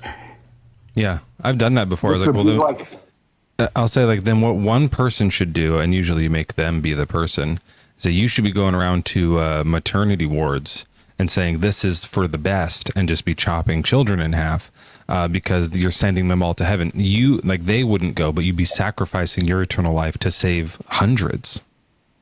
Oh yeah, exactly. That's exactly where I was going. So maybe you've already made that point before. I just never heard it go that far. That it seems like it would be the ultimate sacrifice to sacrifice your own eternal soul to guarantee that a bunch of babies just get a free ticket to heaven. Yeah. No, absolutely. But I mean, I also just kind of say, like, if babies get the free pass, then why are we doing this? Why are we on Earth? Like, why don't we just all do that? Why don't we just all get free passes? Yeah, I mean, that's just one of the places where heaven, hell, and judgment all kind of fall apart. So, all right. Well, if someone comes up and says babies go to heaven, maybe we'll run we should all go chop babies up argument today. Well, I think the thing is, sometimes I get worried they might start doing it. Yeah. I just think they talk about Jesus being, doing the sacrifice. It was only for 3 days, but someone could actually sacrifice their eternity. Yeah. So that'd be even more of a sacrifice. So that's all I wanted to say. I think God should sacrifice his eternity so that we don't all have to be judged and we can keep having free will forever. He should eliminate his spiritual existence. That'd be the ultimate sacrifice. If he loved us, he would do the ultimate sacrifice and not exist. So, yeah. All right. Well, thank you, Jason. I appreciate that. Good stuff. My compliment was going to be... No, you only get to do one or the other. You can't do a compliment now. You chose question. No, that's it. Sounds good. Jason, do it in the chat. I want to hear it. You have to pick one. You can't do both things. Yeah, of course. I agree with the rules, but just do it in the chat. All right. Mezzo is shit himself about debating me. I don't understand what that means. German, are you in the box? We'll get to you. Put it down the list. Only put it once in the chat there, Germani. Well, I think we have a limit of 20. 20 spams? If you do 19, you're fine. But if you do the 20th one, we'll probably mute you for 30 seconds or something. Kevin's not connecting. Why are the connections so shitty today, Joel? I don't know. And that is a question that I don't know the answer to, actually, as a matter of fact. Do you know anything? I know. I guess not. Fuck. I don't think I do. Oh, no. Oh, I just got to say, Kevin, I'm sorry it's not connecting. We'll try again next time. Let's bring Germ up. Yeah. Germ, are you connected? Hi. What's your age and religion? 33, and I am basically a slave to sin, but I need to tell you that... Is that a Christian? Okay. Because Muslims are slaves to sin too, right? No, let me explain the definition, because Christians are ignorant and they don't know how to read the Bible. I can give you all the passages, yeah? The Bible teaches us... You can give me every passage of the Bible? Okay, so let me just point out to you the situation with the Bible. The Bible teaches us... Before you start, what's your religion? You can call me a Christian if you will. Yeah? Oh, okay. Well, we've got Germ up here in the seat. He's a Christian and he's of age. Fantastic. So the question today is, why is God so bad? Okay, bro. So let's, first of all, let me give you my premise, yeah? The Bible teaches us that either we are slaves to God or we're slaves to sin. As a slave, you don't have free will. Yeah, so you're controlled by sin as your master. So you don't have free will either way, right? You either don't have free will with God, or you don't have free will with sin. Or you're slave to sin. Yeah, exactly. So there's no free will, but we get to choose which. No, you don't get free will. We don't have. Only God can choose. If God wants you, He drags you forcefully. That's the Greek word. I can show you everything. And without Him dragging you forcefully, does He also drag us to the sin? Or no, do we only sin when He doesn't drag us? Sin, but if He wants you, if He chooses you, He drags you by force.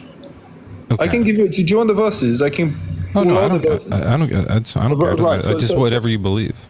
No. It's what's the Bible is what the Bible says. Yeah, you believe the Bible, yeah. Well, I believe that's what the Bible is teaching us. Okay, cool. So then the question, I guess, would be like, why is God so bad?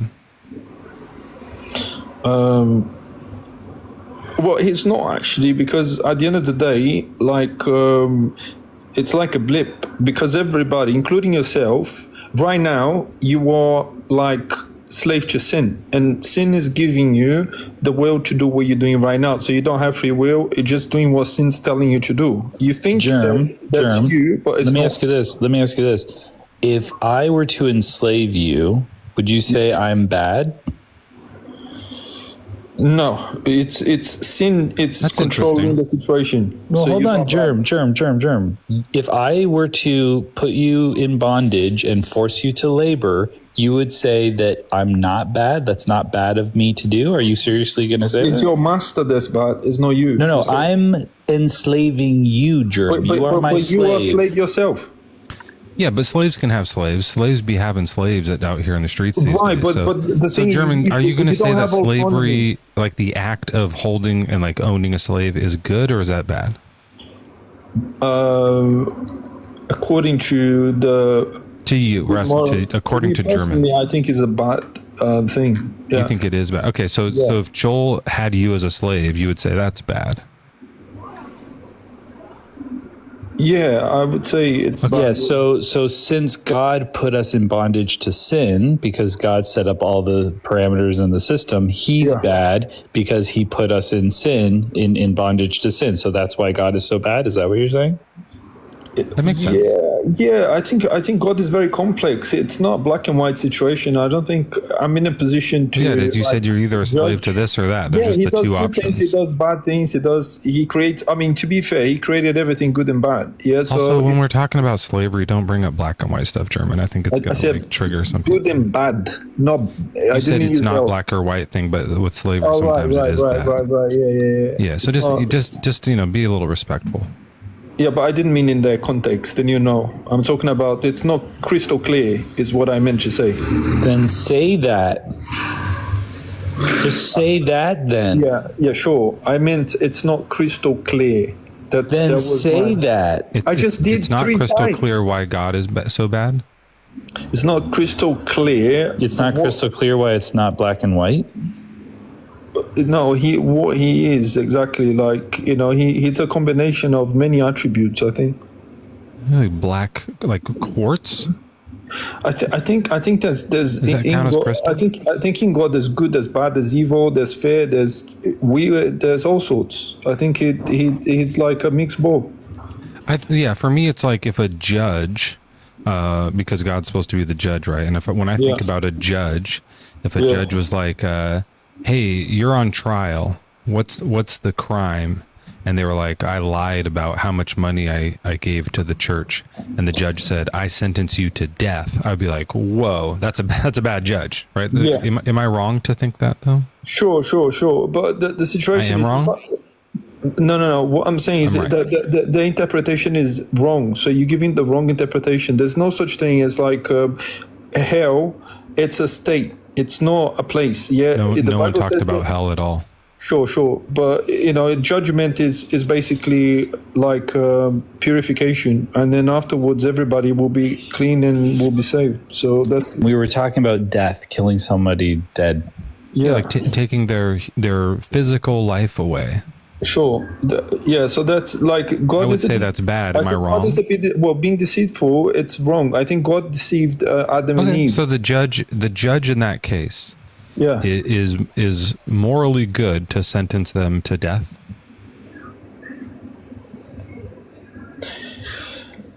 instantly, like in the courtroom right now, fall down dead.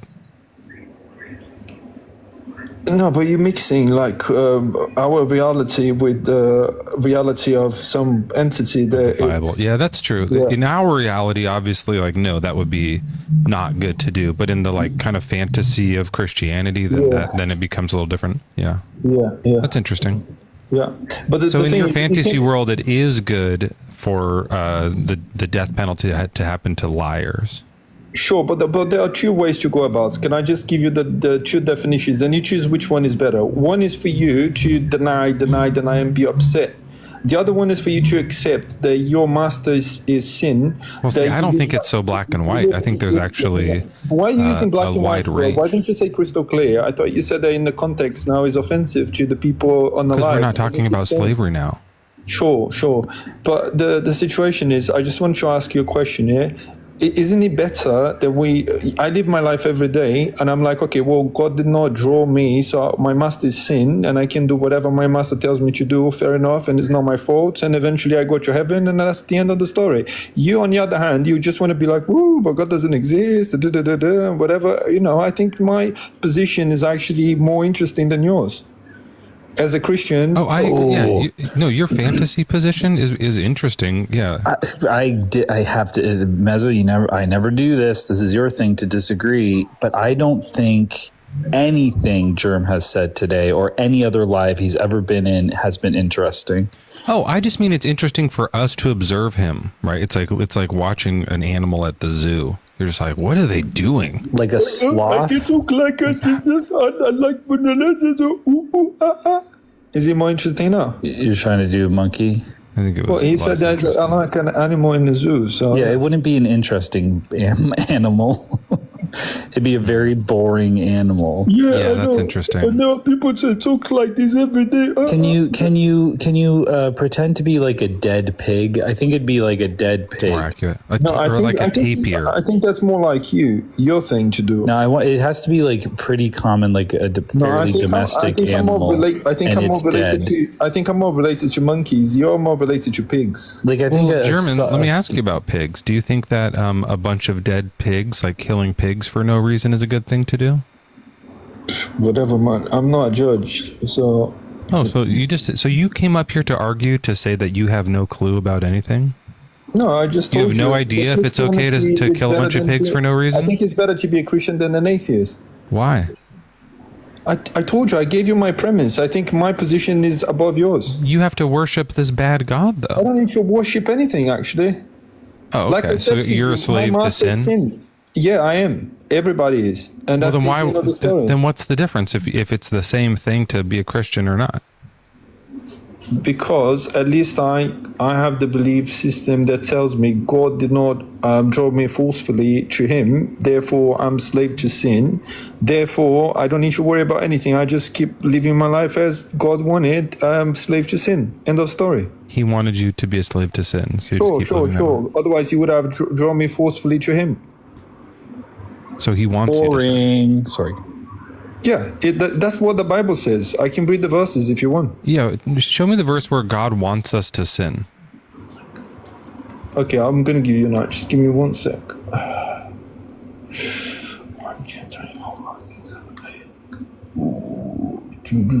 Oh shit, it's 9:17. Folks, it's 12:17. That's the tippy top of the hour, and we are on Bad Bible Debate. I'm Bad Bible Debates. Oh shit, this is going to be really difficult. It's Bad Bible Debates, and we're here with host extraordinaire Mezzo. We've got me, BBD's in the hot seat, but in the sidecar, and this just dull guest in the hot seat. It's more of a lukewarm. It's more of just like a room temperature seat right now. Germ. But we're getting through. It's 12. We were talking about how like when you do it, it's so much better. Huh? Do you remember before when we were like, oh, when Joel does it, it's so much better? I'm a little off because I'm not Joel right now in Bad Bible Debates. So that's where it's like, oh, so you're intentionally tanking to I'm make not your Joel account look better? Okay, I'm not intentionally, and I don't think I'm tanking. I just had a couple flubs. I can try again. Yeah, from the top. We kind of did miss it though, because it's now 12:18. Just say it's noon or something. All right, that's right, folks. It's noon 18, top of the hour. We've got Bad Bible Debates hanging out with Mezzo hosting it all, and BBDs is in the sidecar. And one of the most boring people we've ever spoken to is in the room temperature seat. That's right. It's noon 19, top of the hour. Hey, Mez. Yeah. Want to do me a favor? I would love to. Well, then take it the fuck away. Yeah. We're going all the way this morning and all the way back as we do every single day, every single hour that we are out here. It's Bad Bible Debates, it's Atheist Sunday School, it's Mezzo, it's Joel, and it's German. One of our number one opponents here, the sin to slave himself. German, what's the Bible verse?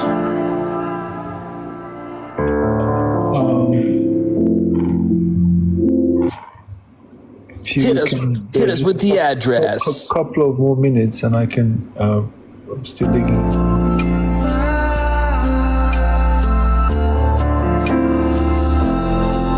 He's looking for the verse. He's going to find it. I'll tell you what we could do. Why don't you step down and come back up when you find it? Sure. Yeah, do that. Just get rid of him. Okay. He'll never find it. Looking for a verse that says that God wants us to sin. Yeah. Good luck. It's in Genesis 1:1, and God created earth and said, come and sin on this bitch. Yeah. Fuck it up. Fuck up this whole fucking planet. Junior, Yes, welcome sir, yes, in. sir. Hi, welcome in. How old are you? What's your religion? I'm 28. Now I'm not religious though. I'm not religious. Oh, okay. Well, we're accepting atheists on Sunday school here, so you get one question or comment. Okay. So I was just pretty much listening to what everyone was talking about, and I have a bit of a perspective, and of course I want to hear your opinion. After giving my opinion, I am more than welcome to get off and have somebody give his opinion. It's all good. So here's my perspective when it comes to whether it's God or religion. So I do believe that there is some sort of limitation when it comes to the religion itself and God for who He is as a being. Whether it's Christianity and Islam or whatever the religion, I think that everybody has his own perspective, and then this is why we are having such debates, like asking why God is so bad or why God is so good. Right. Well, what we're doing, because like for people who do believe in God, not you, but for like people who are Christians and stuff, they believe in God. And then we look at the Bible, we look at the God they believe in, and we go, look how bad this is, though. And then they go, oh yeah, and then they stop. They like hopefully stop believing. Right. I do believe in God, but not like. I thought you said you believe in God? Yes. So he said he was not religious. Yeah, I'm not religious. Do you have a relationship with Jesus? I'll say Jesus is cool. I like the message. What God do you believe in? So I created. So this is what I think that us human we have the ability to do. So I created a personal relationship with God. Sorry, I'm saying like which God? What God are you talking about? God Himself. Is it Saturn? No. Okay, so let's go down the list. What are some other gods?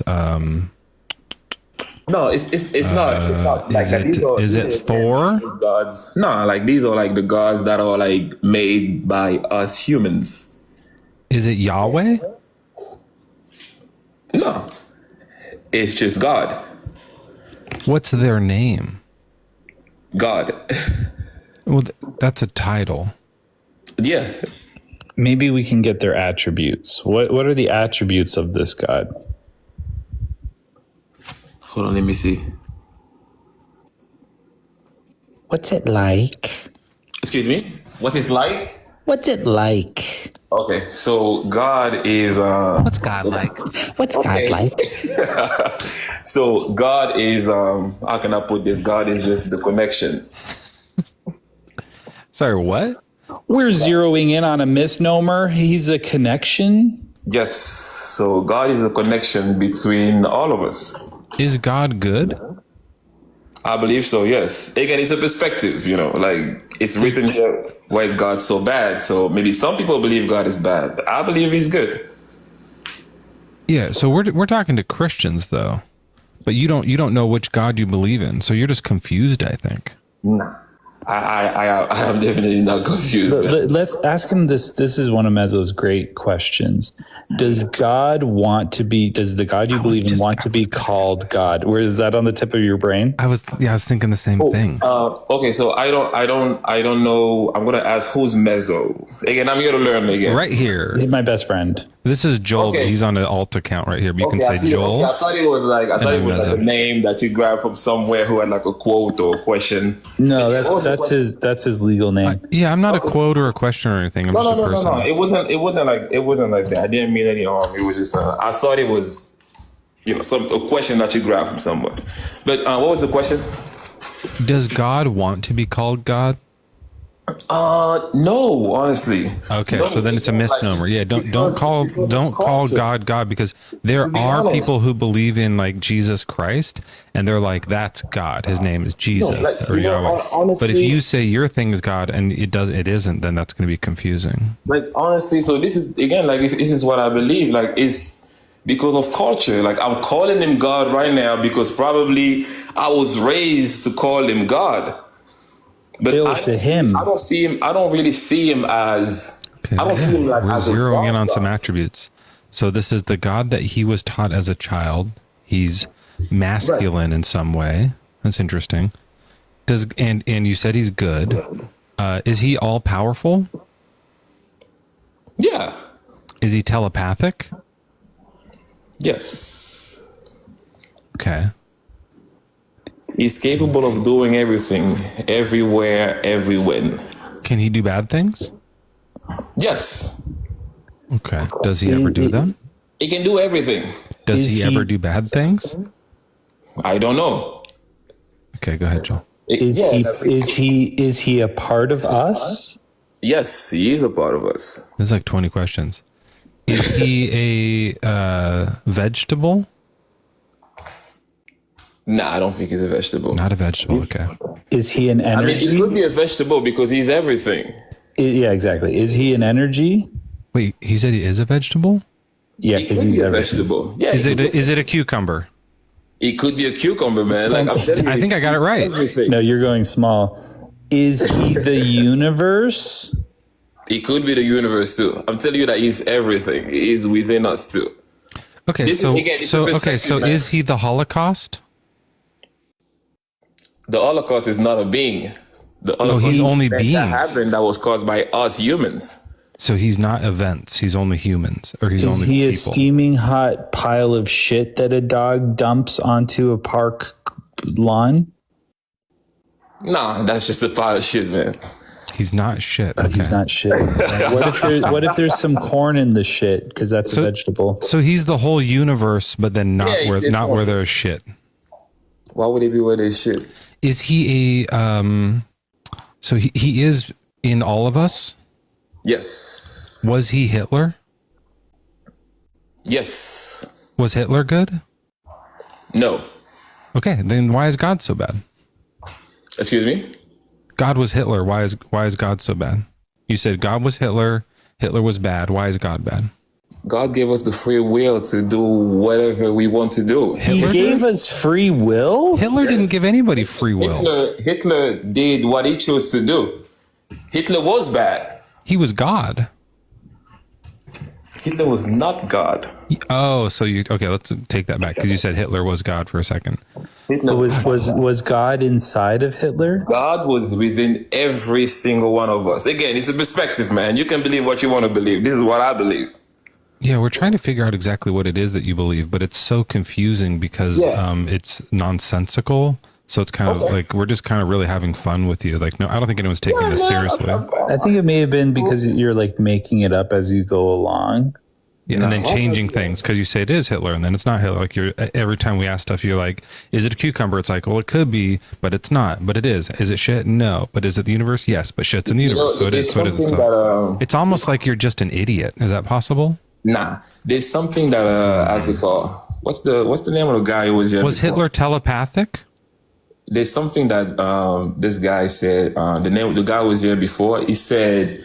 Oh, sure. Let's bring him up. Yeah. Sure. Yeah, you can bring him up. Oh my goodness. There we go. So he said something. So Junior, hold on a second, because German, did you find the Bible verse? Yeah, all of it. Actually, I'm fully right. So can we start verse by verse? What's the verse? Okay, so if we go to John 8:34. Okay. And this is going to say, just for people who just are tuning in, we're finding a verse where God says, I want you to sin.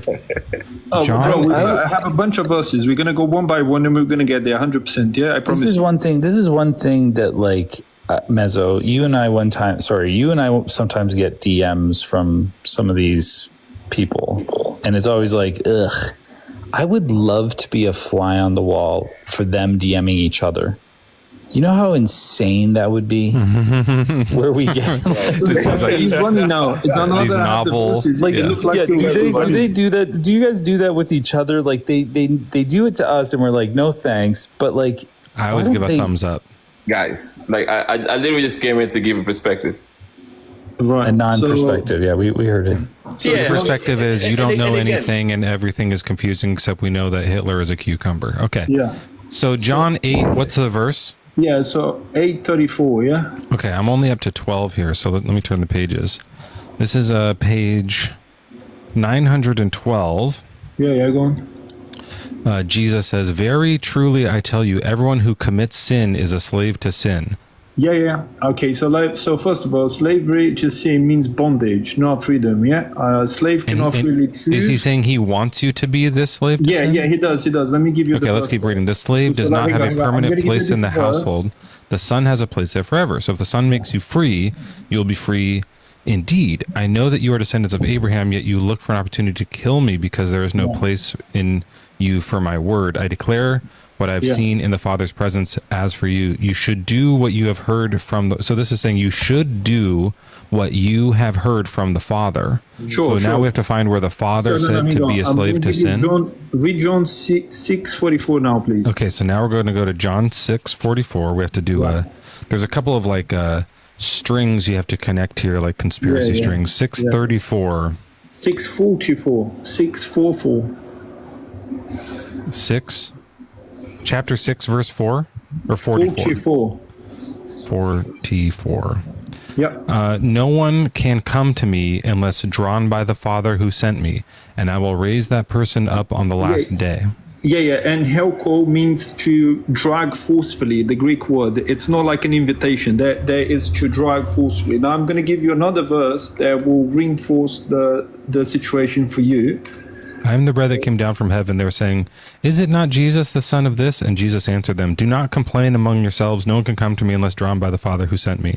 So I see that you're making your same point that you were before, but the verse that you were looking for is God wants us to sin. Okay, so let's put the dots because we have more. Yeah. So I'm going to give you one more verse to show us that says God wants us to sin. Last try. So go to Romans. This is the punchline. Romans 8:7. Those other ones did nothing. So let's find this one. Yeah, it does.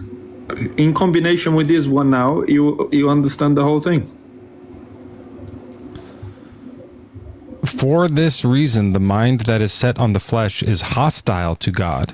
It does not submit to God's law. No, it's blind, deaf, Indeed, hostile. it cannot. And those who are in the flesh cannot please God.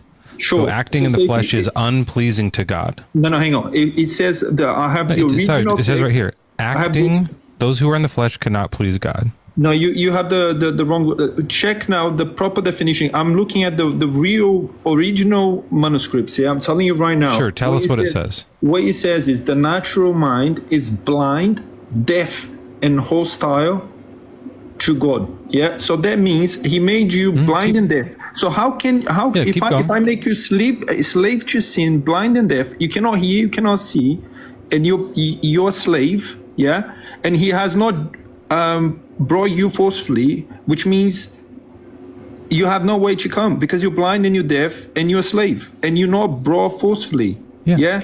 You need to be able to see in order for you to do the right thing. Keep reading though. What does it say? Sorry? Keep reading. What does it say? And when it gets to 8, finish the sentence. Verse 8. Bro, I already giving you the context of the verse. Read verse 8. It's still the same sentence. Finish the sentence. Read it out loud for us. Sure. So let's go back there. Let me go back to... It's Romans 7:8, page 963 in your NRSV. Let me do the... 1 sec. You gonna read half a sentence? Finish the sentence. This thing that Yeah, Jesus replied, very truly I tell you, everyone Romans 7:8. Yeah, 7:8, sorry. That's it. Cherry picking half a verse. No, he did the whole verse, but it's one of those where the verse gets cut in half and the sentence gets cut in half. No. It's the full context, actually. You're trying to actually... Why was 9 scared of 7? Giving us the context that we are... Wait, what? How does that work? Why was 6 scared of 7? No, it's... I'm 10. I'm a 10. Do you want to read the 7, please, if you don't mind? I'm a 9 theist, and then... Oh, I was doing the 7, 8, 9, where the 7 is a cannibal, numbers cannibal. Right. You can read because we're in Romans 7:8. What does it say? On Romans. Still looking for it, German. The 7 is like there's like a line that goes on the top, and then it kind of like diagonals down. Because I had to actually get all the verses. Yeah, because the thing is, you wanted me to get the information correctly. No, I just want you to finish the sentence that you started reading. Yeah, I think that was Romans. That was 7. Yeah, and 8. It's one sentence. Yeah, I got it. So you want to Romans 7:7. It's the verse that you brought to us. Yes, finish reading that verse. Yeah, it's fine.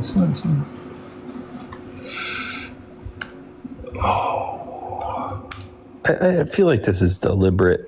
No, so what I'll tell you what. Why don't you come back up when you find the verse? Chapter 7-8. You can come back up and let us know in chat. Time waster. Jeez. Came up to read half a sentence. I bet you he's a hardcore fundamentalist Christian who speaks perfect English and just goes around wasting people's time. Just does a accent and says like says dumb stuff. I can't find it. I'm looking for it. Just a second. Let's see what this person's name is. Live and let live. Is that your username? Yes. Hi. Are you related to Liv Tyler? Nope. That'd be a great username for Liv Tyler if her TikTok name was Live and Let Live with just the V and no E. The small Liv. Yeah. I think so. Did you get all the way through the movie, Joel? I got about halfway through and fell asleep. I'm gonna be honest with you last night. I just like turned it on and then I was out. Yeah, it was pretty late last night. Mm-hmm. But tonight I'll get through it. I think I'll probably just pick up where I left off. We watch Armageddon every night. Live and Let Live. I love that movie. Yeah. Oh my goodness. It's like the best movie ever made. It's the standard for good movies. Yes. Yeah. I think when they give out Oscars, they watch whatever the new movie is and then watch Armageddon and they see, does it compare? Is it even close to this? Yeah. But what are you, like a Christian? I'm an atheist. Oh, welcome in. Well, you get to do a question or a comment. Thank you very much. I had a comment. So we prefer the comments be compliments, but do what you got to do. I would love to give you a compliment, but I really want to say this comment as well. Is that okay? All right. Sorry, I've been wanting to come up here and share this.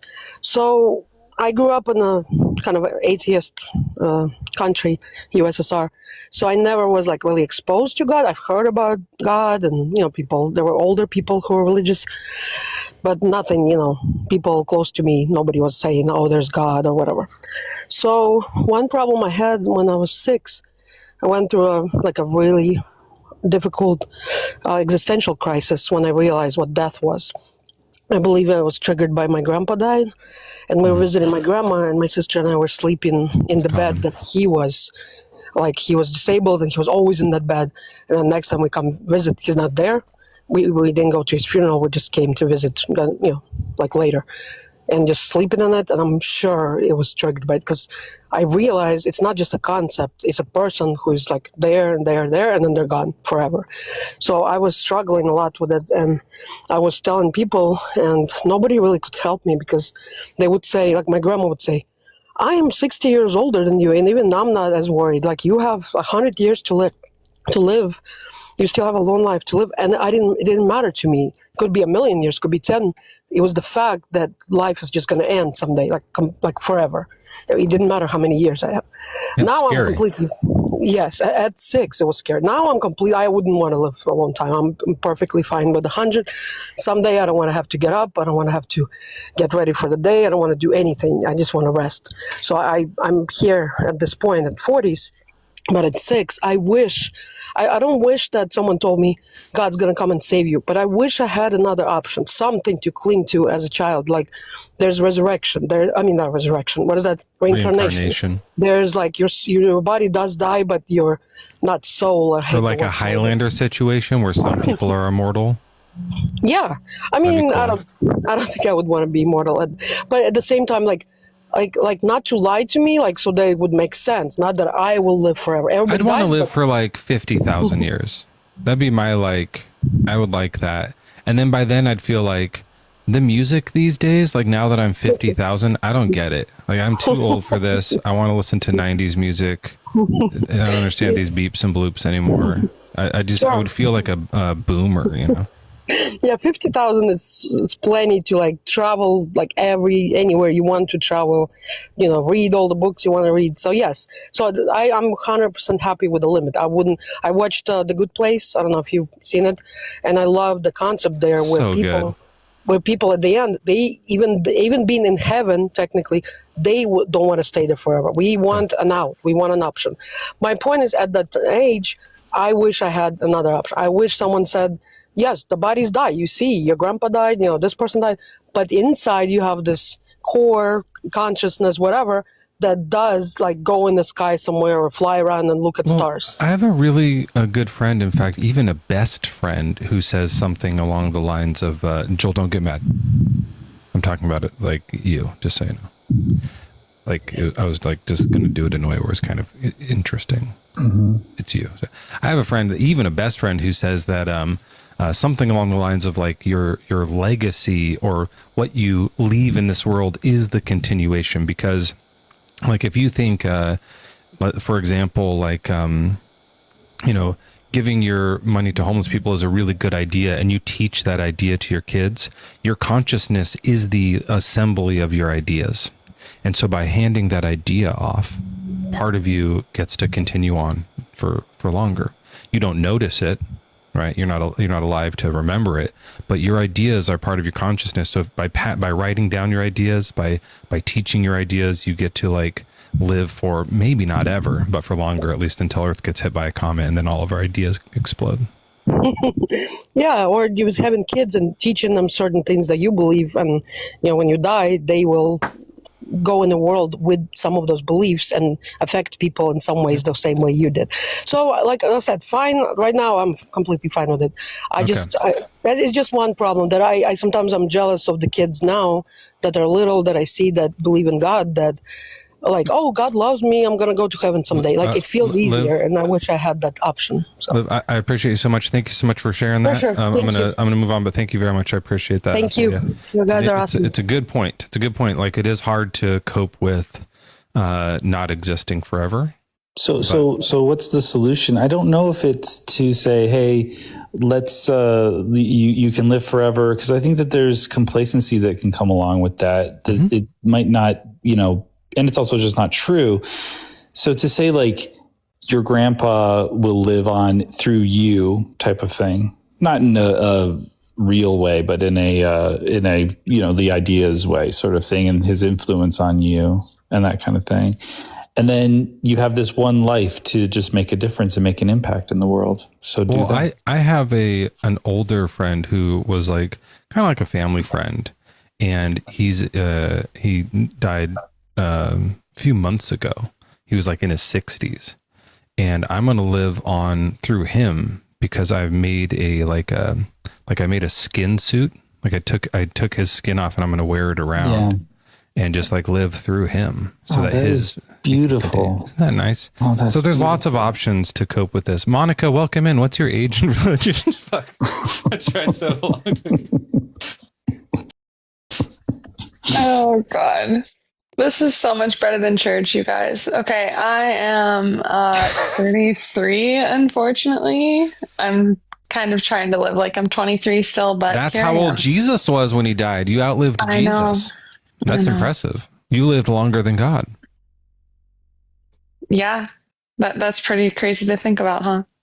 I am not a Christian. I grew up like 19 Kids and Counting, the Duggars, Welcome to Plathville, Bill Gothard, James Dobson. Yeah, that's how I grew up. Got to see my older sisters. Those are like polygamy people? No. Joel, can you explain it in like, 10 seconds? It's like cult adjacent. I've it's seen a the cult. Duggards. Yeah, they have 50 people in their family, and they all wear matching clothes and stuff. They're almost Amish, but anyway, it's very fundamentalist, very conservative. Almost Amish is a good band name. That is a good band name. I might add that one. Add band name. Almost. But you were right in it, Monica. Yes. My mom actually went into labor at a Bill Gothard conference. That's how I had a goth phase too. Oh gosh. No, this guy's worse. Have you seen Shiny Happy People yet? No, but I know about it. Yeah. All right. It goes kind of into all of that. I didn't realize how ingrained my family was into it until I've been out of it. So I kind of saw all the culty behavior and ditched at 18. And then I was, quote unquote, like just lost. I didn't really know what to believe or what to do. I had a daughter, and then I guess I was no longer blind, because I was like, how is this cute little girl, like this worthless sinner on her way to hell? Like, I just couldn't grasp the concepts anymore. So I've kind of been on this deconstruction journey. I don't know if it'll ever end, but I no longer believe in the church, the Bible, any of the stories, or any Bill religion. Gothard. I have no clue how I actually escaped. Well, I talk it's not to people. Easy. Yeah, I don't think that like anyone ever completes deconstruction. Maybe you do, but it's like we're deconstructing all these other things along with it. Like I noticed I had to also deconstruct misogyny because it came taught with religion, and also just with like the society that we live in. Even if there wasn't religion, there's like other types of misogyny involved in a patriarch, obviously. And so after like going, okay, there's no God, some of those other things lingered, and I had to realize later, I was like, oh, I'm acting that way because I was taught Bible. And I had to like deconstruct that part of it too. So you find these things that are like lingering inside of you. When you're taught it from a young age, it's like a language. Like no one, grows up like speaking Spanish until they're 18. From 0 to 18, they're speaking Spanish. And then they move to like Russia and start speaking Russian. They don't forget all of the Spanish words. They'll always remember some. They might be like, after like 50 years, they might be like, God, I haven't spoken that in a while, but they'll know Ola. Yeah, and, right? And they'll always have the accent. Like you never lose that accent. Right? Yeah. God, that's a good analogy. Yeah. For me, it started like when I was about 21, I started seeing the red flags. Like I got a job at Starbucks and some of my regulars were not straight people. And I was giving one of my regulars a hug and my mom came to Starbucks and she was like, I can't believe that you would associate with a guy like that. Because he wasn't guy straight. Or gay? Yeah, I was going to say With that word, but sometimes like a TikTok doesn't always love certain words, so I was just avoiding that word. I just thought maybe your mom had an accent and the way she said gay was guy, like this man's guy. This man is so guy. You know what I said to her? I was like, guess what, Mom? God loves him just as much as he loves you. And she got so beat red. She was so freaking mad at me. I was just like, I can't believe that, like the hate. Like, why is there so much hate in this religion? And now I've kind of been no contact with my family the last few months because do you watch Born Again Atheist?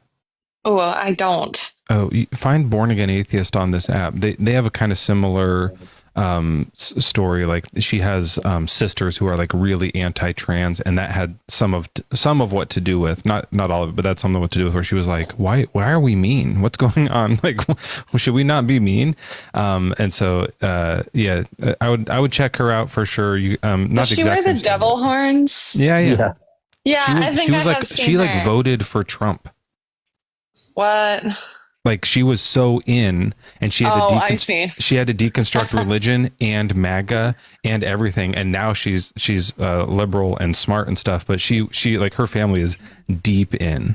So not in this most recent round she didn't, but in the I think versus Kamala she like during versus Biden. She was a MAGA, like voted for Trump, and then has changed and undone all that. It's really interesting. So, anyways, thank you so much for coming up and sharing. I have some other guests though. Okay. Can I say a sexual position that I read the other day? Well, yeah, I mean that isn't the thing we're doing today, but obviously I'm going to let you say one for sure. It's called the Last Supper role play. It's with 12 guys, 1 girl, and someone gets crucified. Yikes. Was there a girl? I just had to share it. Also, they play with a roll. The part of the Last Supper thing is they have a bunch of buns and they shove buns. Somebody gets a bun. I think you imagine Jesus in the middle of the 12 guys, and then he basically, because the bread is him, he says, "Eat me," and they do. Love you guys. Bye. I'll be listening. Bye. I was gonna say, like, Jesus just leans back. Eat me. Yeah, eat me. I don't want to I mean, I hopefully Monica knows about my YouTube channel, but that's why I'm reading the Bible, because you got to work through it, and you got to go over it with a fine tooth comb and be like, what was this fucking cult I was in? Yeah. And that's what Joel Reed's Bible is there for. And you have a lot of that too, like she was saying, where you're still doing this right now, where when you see Scientologists do something, or just like Heaven's Gate cult, you're like, that's obviously nuts. Yeah. But there's some things in Christianity that you're realizing, like, that is too. Wait a minute, were we nuts? We were nuts. This feels it I want it to feel just as foreign, but that Bill Gothard stuff, the American Institute of Basic Life Principles, is just crazy. Like it is like a proper cult. Yeah, I remember in my church there was like the church across the way they did like homeschooling and speaking in tongues and stuff that was a bit more intense, and we were like, don't go over there. They're weird. Anyways, dip me back in this water, like doing the same, like it's like let me drink this blood real quick. Yeah, it's so weird. Anyways, Catholic Rocks, is that your name? Is this a Doug thing? Catholicism Rocks. But I just want to mention something. Is this some Doug troll thing? Huh? Are you like a fan of Justin or something? Is that what this is? No, Catholicism rocks. Catholicism. Okay. How old are you? 47. Okay. And so are you, like, you follow Doug, or are you a Christian? I'm a Catholic. For Jesus? What do you mean a Catholic for Jesus? I'm a Catholic. I belong to the Catholic Church. Okay. Just the rocks thing is confusing me, I think, because there's like a rock cult that they do all these rock puns. Can I just say, you were talking, that last girl was talking, and she's telling the story about her mum and the person maybe who was homosexual and that, and how she had a friendship. I don't know. Yeah, Nobody should hate anybody. Heartbreaking, yeah. Yeah, well, but the question for you would be, why is God so bad? Yeah. And the thing was, you're right. Nobody should hate on anybody, God. And you were talking about how hateful and all it was. I don't think he was hitting on her. They were hugging platonically. Hate. I said hateful. We were talking about how hateful it was. It's the accent. They're saying hate. You were talking about how hateful it was. No, they weren't hitting on each other. They weren't hating each other. Literally, right it was just a gentle hug, I think. Yeah, just right after that point, you started talking about the Last Supper and saying stuff that was inflammatory. Do you not think that was kind of hateful? Towards what? The fucking you were part? talking about the Last Supper, and you're making. We should make this clear. Catholic. Do you not think that was hateful? Let me make this clear. Mezzo and I love fucking. Yeah, we think that's good. Fucking is fantastic. So if we have this Last Supper sexual position where there's 12 people fucking in a room, that's a positive. That's like that'd be the best part of the Bible.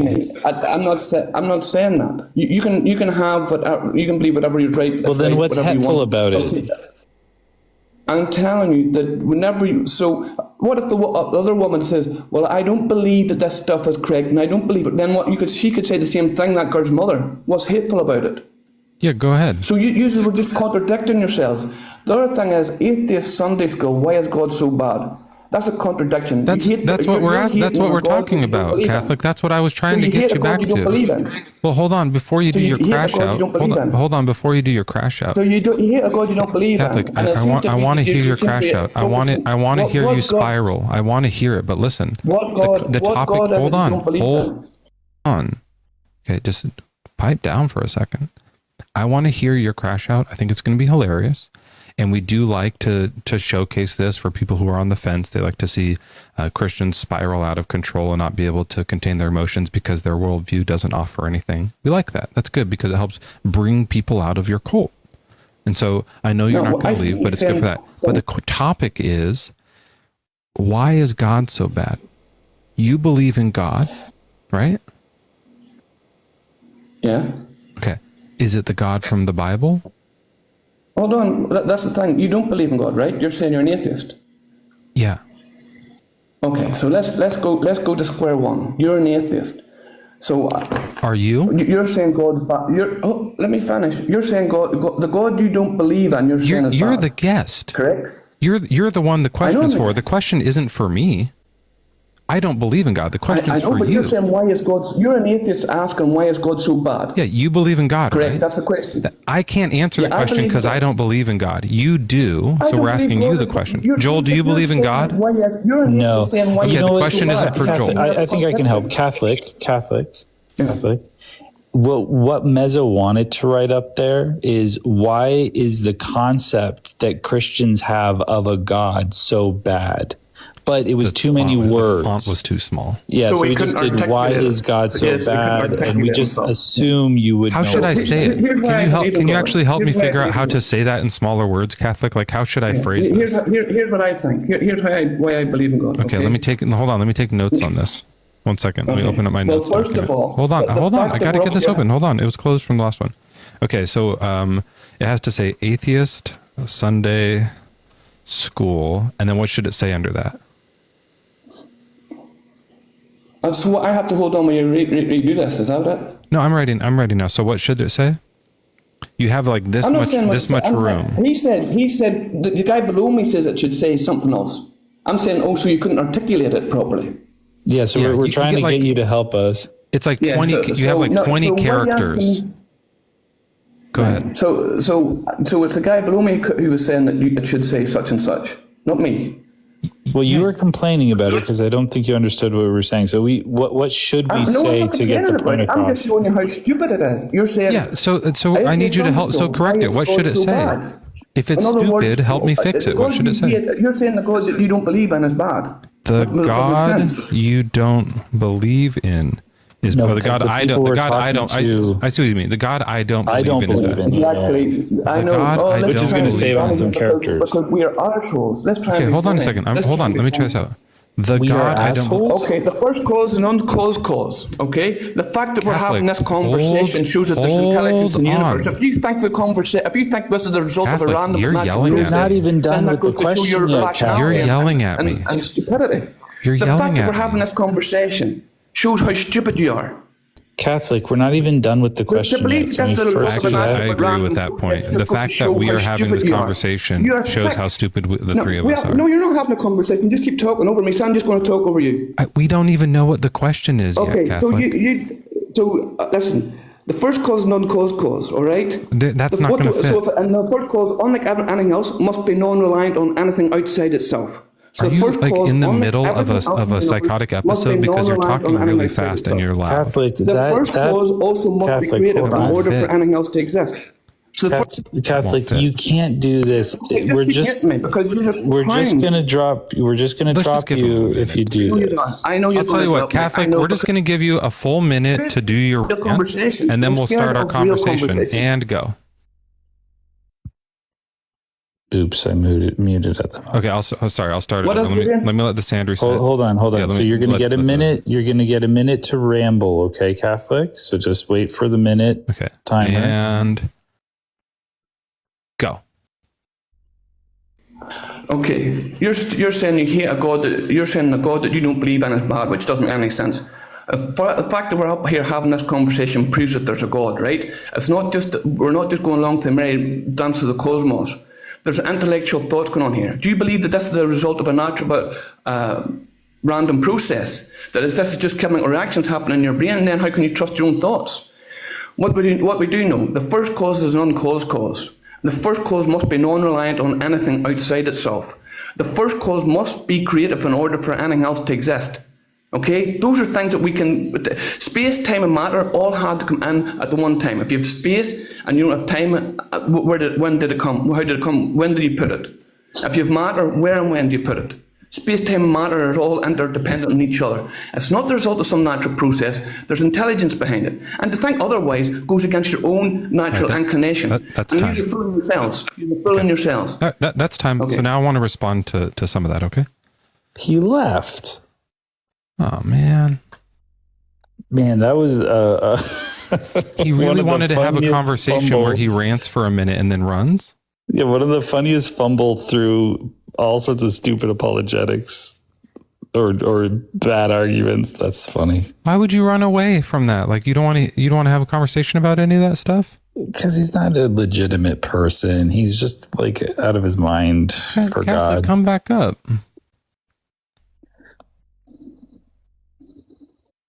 Nothing. If you don't hate us, even German is saying he ran. See German here saying you ran. That's what we're saying. You ran, guy. Yeah, like literally any idiot can see that you ran. German's back in the request queue, so he probably found the verse that says God wants you to sin. We'll get to you. I'm going in order all the way down. AJ51999, what's your age and religion? I'm agnostic. I'm 24, and I think I misunderstood the question as well when I originally requested. Oh, well, I mean, the question we're asking Christians why God is so bad, but if you're not a Christian, if you're are you an atheist? I don't necessarily believe that there's nothing. It's just more along the lines of I don't know. Okay. Well, I mean, if you don't believe in a God and you're saying, I don't believe in any right now, I'm not sure, that the word for that is agnostic atheist. That's just what the proper term for that is. So, did you know that? I didn't know that they went together, no. Yeah, a lot of times you hear that together because agnosticism, we use it colloquially, like just an everyday around the water cooler, to mean like, yeah, I don't know, right? But what it really, it's more of a claim about like, I don't know if we can know, or I don't know if I have certainty yet. But your certainty is about like the God. And then if right now you're saying, I don't think there is one, but I'm open-minded, then that I don't think there is one is the atheist part. The open-minded is the agnostic part. So people would have an agnostic atheist. That's just the right word for it. If you're an agnostic theist, then you'd be saying like, I don't know if there is really or not, but I'm just believing one. I just believe in God for now. I don't know why. Then that might be what you would call yourself. But you don't believe in a God right now? No, especially not the Christian Bible. I mean, to the point where even if that was the reality of our world, I wouldn't want to. Yeah. Yeah, fuck this guy. If this is it, I'm still not doing that. Yeah, I get that for sure because God's so bad. But yeah, you can say you're an agnostic atheist. Those pair together lovely. For sure. Well, thanks. Right. Yeah, thank you. Glad we could help get you. I'm going to take just like a half tally for that. I don't think that counts as a full. Nah. I won't take a tally for that. Fuzzy Wuzzy. Are you there? Yes, that's me. Hey, welcome in. What's your age and religion? 46, and I am an atheist. And a bear. Before. And a bear. Yes, you can't take that away from me. And I'm jealous of your guys' friendship. No, sorry. You were a bear. Yes. So what am I now? Right. It's past What am I tense. now then? Well, you're hairless. Oh, shit. Okay. I got to get some of those Hims chewable combo minoxidil finasteride things. I'm sure you guys see the That's same fucking ads. funny. Just a bear taking a naked bear just eating Rogaine Hair stuff growth or whatever. medication. That's fucking funny.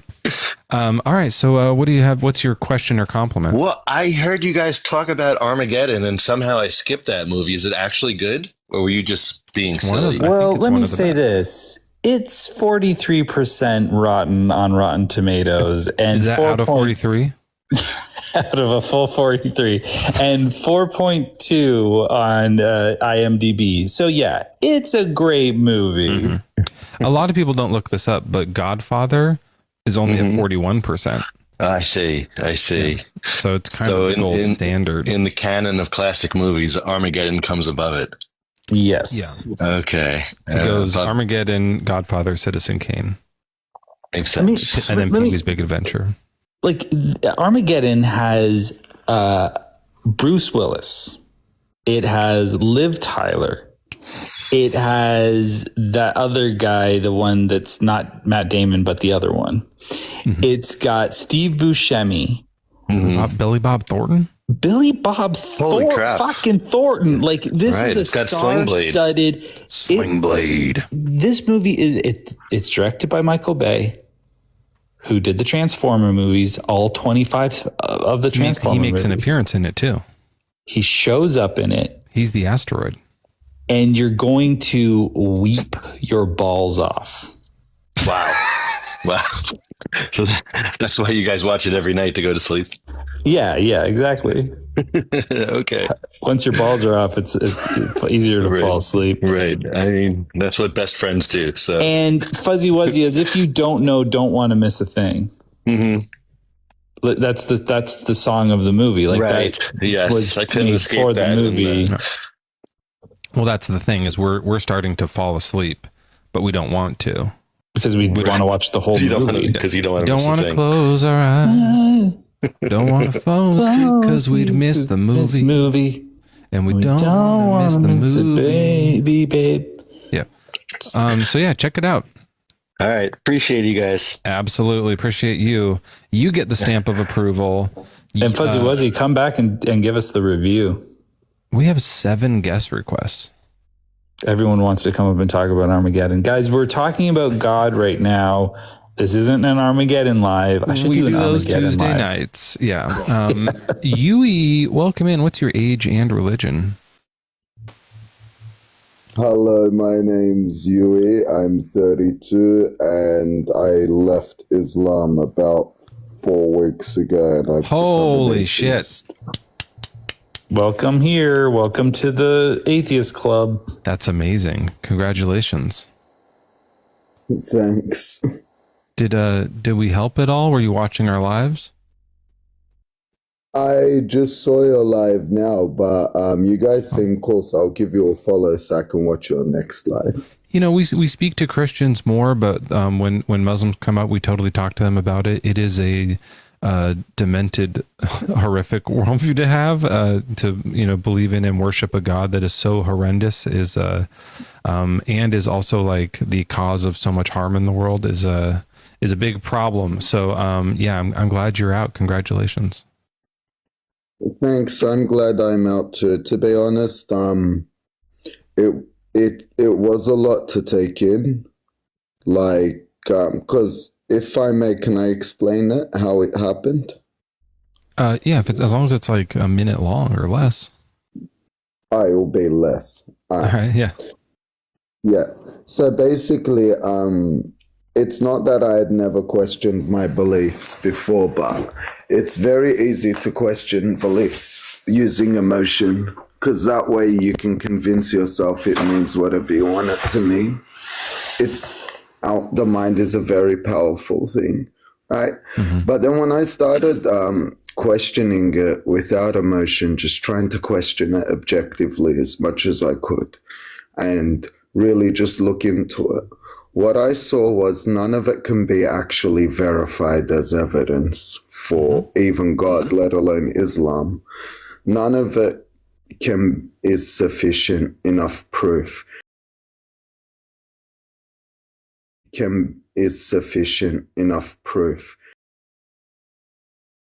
to say that people are unaliving each other, hating each other, going to war with each other, creating so much division and problems based on these religions.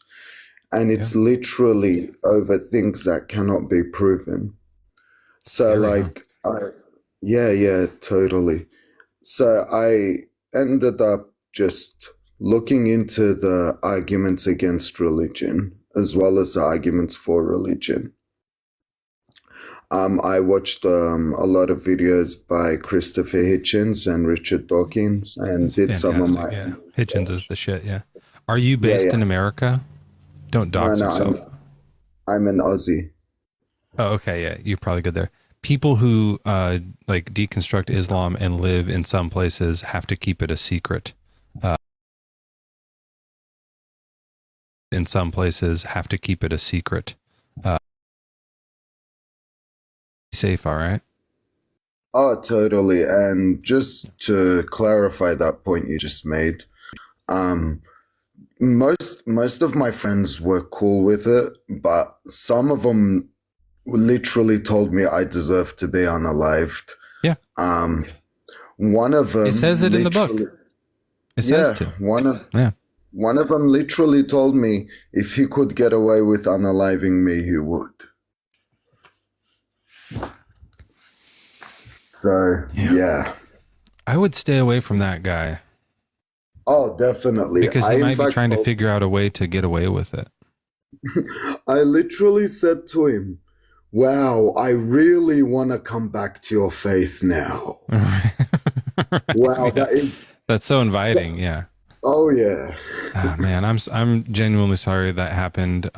It is super scary. And you're on the right track. Just be safe and play it a little close to the chest around some people like that, because their worldview sometimes does lead them to do horrific things. That's the reality of it.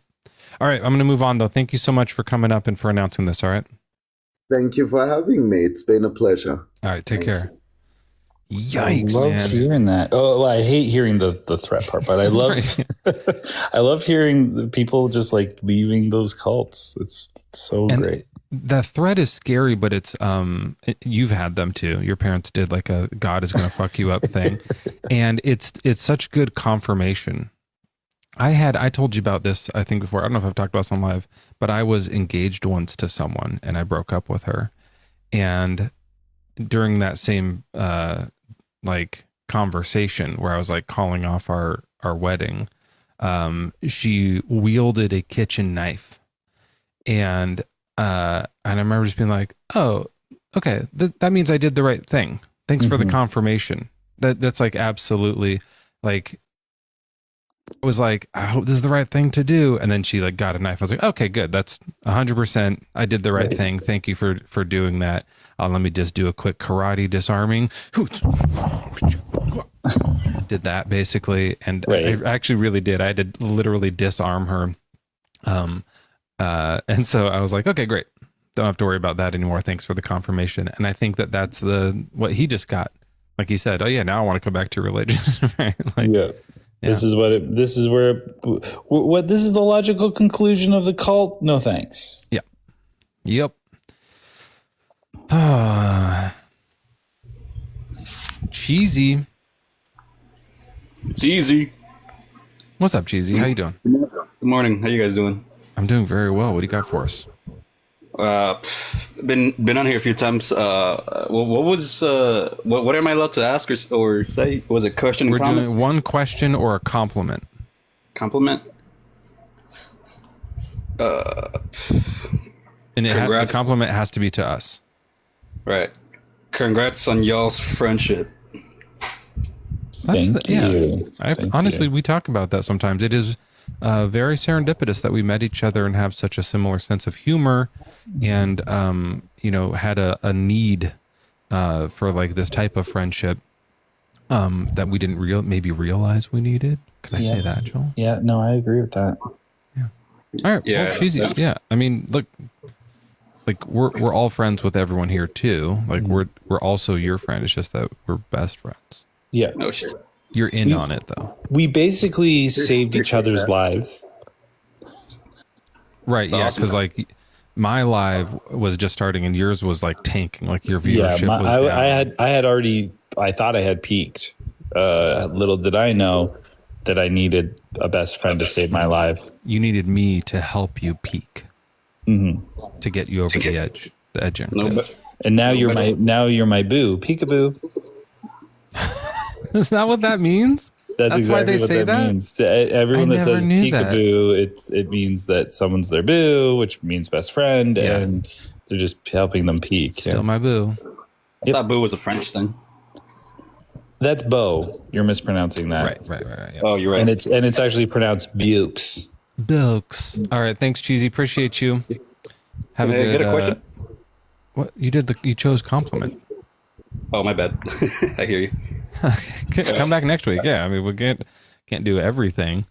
All right. Yeah. So if you're an atheist and you have a question or a compliment, one or the other, you can come up and get that off of your chest. Or get something on your chest, depending on what you're looking for from the live today. Dino, also, of course, if you're a Christian or a believer in God or gods, you're welcome to come up and answer this question. Why is God so bad, Dino? Hey, oh man, that's just outside of our understanding. But I do have a question. Yeah, are you an atheist? I am agnostic. Okay. Well, what's your question? Here's my question. Why were there no life preservers on Noah's Ark? Not invented yet. No, the correct answer is if you went overboard, you could just grab onto one of the floating babies that got drowned. Have a good night, folks. Jeez, do they float? Do they float? Wait a second. Do they even float? Yikes. There was that remember when there was like a period of time where there was like dead baby jokes was like a thing. Oh yeah. One of them was how do you make a dead baby float? I remember that. Yeah. Those were gross and I participated in them. And I don't know. I don't know if I regret that, but I think like now I wouldn't. I feel like these are just dumb. And anytime there's like jokes that are circulating, I think that's kind of lame. Like here, what's your version of this? They're like street jokes, right? Yeah. And so it's like write your own joke. Yeah. And like some of them are really entertaining. Like I think the what's the guy who does Taekwondo and is a Walker Texas Ranger? Oh yeah. What's his name? Yeah, Walker Texas Ranger. Yeah, but somebody in the chat will. That's his job. Oh no, Walker's his name. His job is Texas Ranger. Chuck Norris. Chuck Norris, yeah. Those were funny. Like those ones were really funny. Those Chuck Norris, there's so many good Chuck Norris jokes. Like it'll be like he's so strong. And that was pretty good. I remember there was one about how strong. like he doesn't even use his teeth to open a pistachio or something. He doesn't use his teeth to. Do you use teeth to open your pistachios? Like, I mean, I'm saying like, when a pistachio is completely closed, so it's not even like open a little bit. We shouldn't use your teeth. Like the shells are really hard. You want to open. But how are you going to do it when it doesn't have any opening whatsoever? Get a but he's so strong. He just can rip it open. Okay. Yeah, I didn't hear that one, but that one's really funny. I just made that. Like, I don't remember any of them, but I remember they all went like that. Yeah, it was something. Yeah, they'd be like, Chuck Norris is so strong. Have you thought about pistachios? Right. And then you like it, and then you laugh at that part. I think it was like, consider the pistachio. Have you considered pistachios? And then that's how I think that's the opening. That's the setup. Consider the pistachio. Consider the pistachio.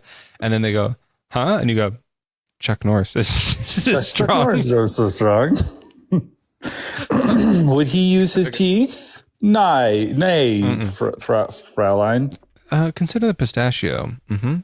Chuck Norris is strong. And then they laugh at that part. God, that's really hard. Just keep a straight face. Do that. I'm sorry. I was trying to teach my kid how to keep a straight face, and it was a really funny breakfast. Once they realized, I was trying to teach them how to have like a dry sense of humor, and we couldn't do it. Like actually looking at each other. See you. Welcome in. How are you? I'm doing good, guys. How are you? It's C Urban. Yeah. You're friendly, right? I am. Yeah, I thought so. I recognize you. Plus, you have a voice that doesn't sound nuts. I have a question. Yep.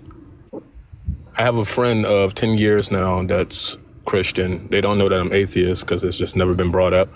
And sometimes they be like, hey, man, can you pray for me? And I'd be like, okay, man, I got you, because I hate to have that conversation.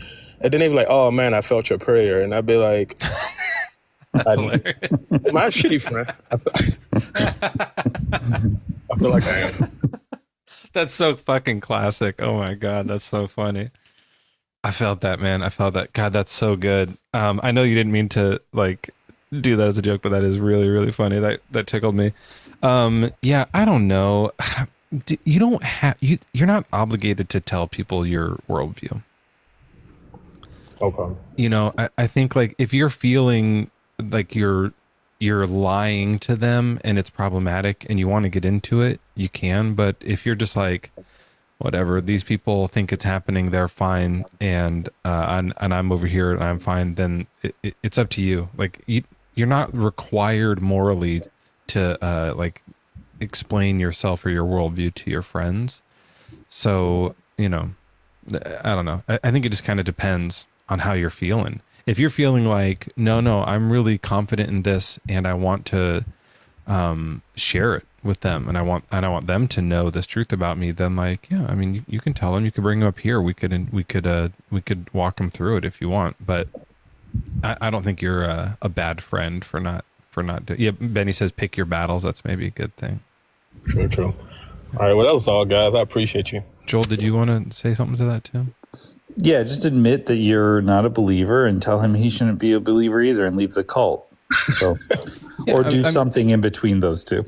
Yeah, I mean, it's not a bad idea to be if it's just like some friend of yours and you're really close to say like, hey, I'm not in this religion anymore, and it's great to not be in it. Just something to think about, and let them know. But like, I didn't tell my parents for a long time. I waited until they asked me, and then I was like, yeah, I don't believe this anymore. But yeah. You know, I didn't want to like shove it down their throats because like they didn't care. I don't know. Yeah, I tried to throw little like sad notes in, and like one time he like broke his leg playing basketball, and he was like, oh, it's part of God's plan. I was like, God's plan is you breaking your leg, and he was like, are you questioning it? I'm like, what? like why would God want you? You know what you should do? You should start just getting a little extreme Christian around him. And just kind of being like if that happened, be like, yeah, it's part of God's plan. That's just like the Amalekites. Let's go, amen. Let's go slaughter some babies and just bring up some of the horrors of the Bible, and then he'll read them. And then hopefully he eventually approaches you and goes, see, this stuff is crazy. We shouldn't believe in it anymore. And then you like take off your mask and go, I was an atheist all along. That might work. Yeah, that might work. I'll keep that in mind. I appreciate you guys. Sneak in the dark stuff. Okay. All right. Thanks for coming up. I appreciate you. Thanks for listening too. That's always the great move. Make it his idea. And then Seriously? you go, you're saying that we should be atheists? All right. If you say so. If you say so. Do you know that that's a Taoist like talking point? He says like the best way to convince someone of something is to make them think that it was their idea. Yeah, you said that like 2 lives ago. Yeah, it's a cool idea. And what's weird is that I thought of it, but Lao Tzu made me think I thought of it. Isn't that clever? That's so clever. Got me. Who is this Lao Tzu's? Donnie, welcome in. Is your name Donnie? Yeah, Donnie 12 Toes, thanks. Donnie 12 Toes. Do you really have 12 toes? No. Lying. All right. Well, what's your age and religion? I'm 30. I'm an agnostic Christian. Okay. We talked about you earlier. Okay. So what do you think? Why is God so bad? Well, I think that's subjective, don't you? Yeah. Yeah, so good and bad are subjective things. Yeah. So why is God so bad? Well, that's your subjective opinion. Is it not yours? My version of God, the version of God in the Bible, which God are we talking about? Yeah, I mean, this is a Bible, so yeah, we're kind of talking about like the Christian God from the Bible. Oh yeah, I'm totally with you. That dude does fucked up shit. Yeah. So why would that be? I mean, I couldn't speak towards that. I'm not God. Okay. Did you have anything else you wanted to offer, or what's your? Well, I actually joined because I had a quick question for Joel based off of our conversation last night. And it was sparked by the person who came in with the comment about being part of like Duggars and all that kind of shit. He paused for a second when he went to call them a cult. So I guess I'm a little confused on your position, Joel, about cults. Is all religion cults or only some of them? They're all cults. So why did you hesitate about the Duggars? Let's clarify. Joel, do you think the Duggars are a cult?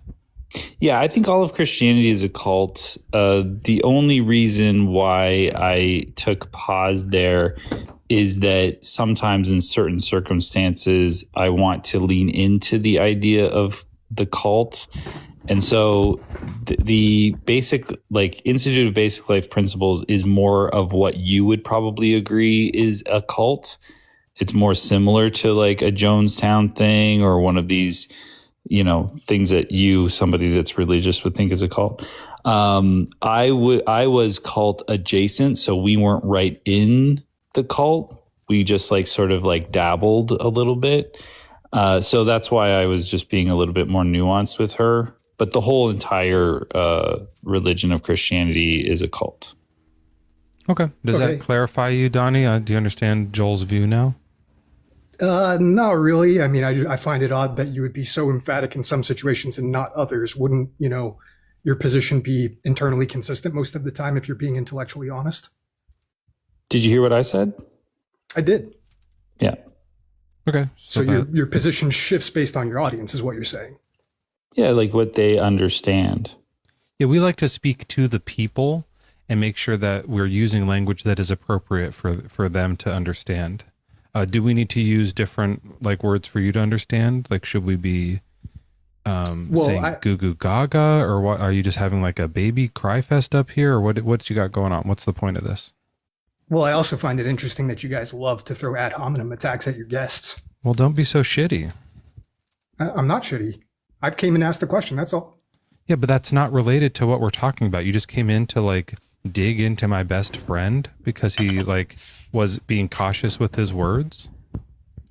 Don't he didn't do that. have any That's caution fine. last night, I guess, is where my concern comes Christianity's a cult, Donnie. Well, that's your opinion. That's our position. Do you understand our position now? I absolutely understand your position now. Thank you very much for your time, Mezzo. You have a good day.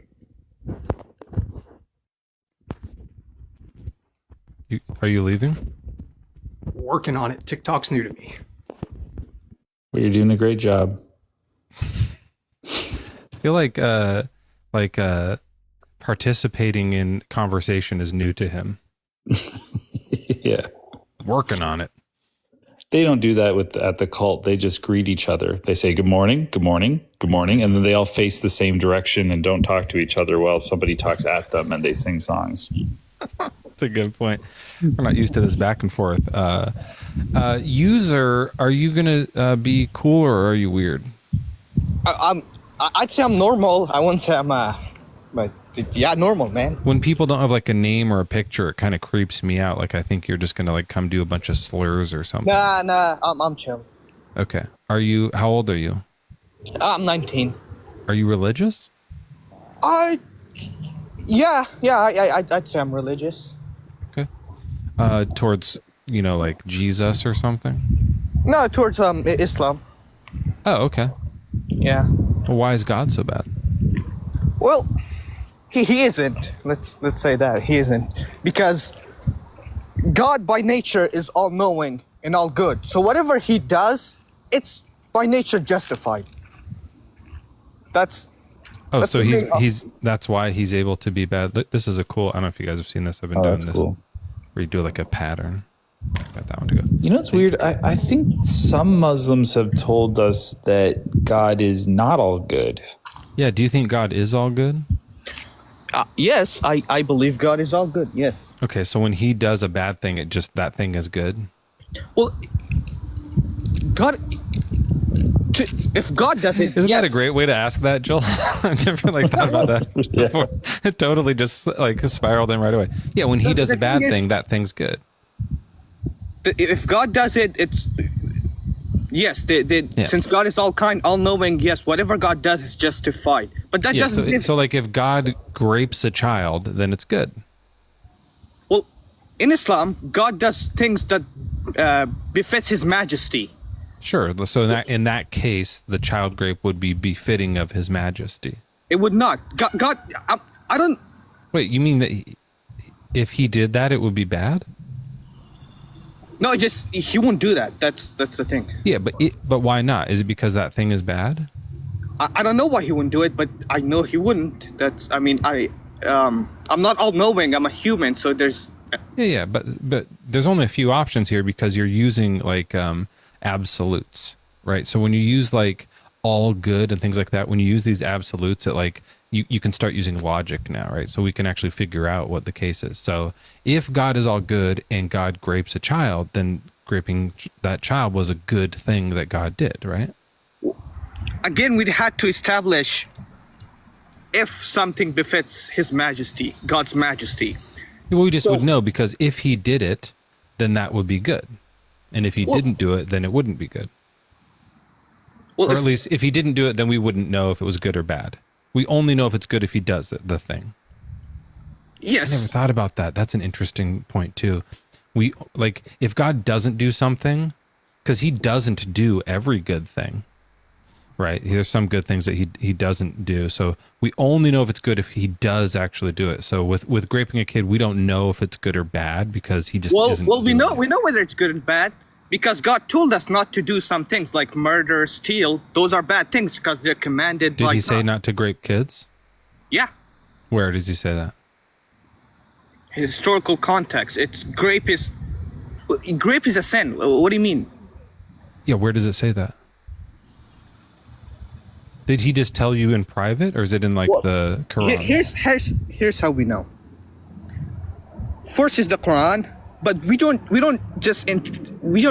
take the Quran at face value. We interpret it through the Hadiths. Right. So where in the Hadiths does God say that grape is a sin?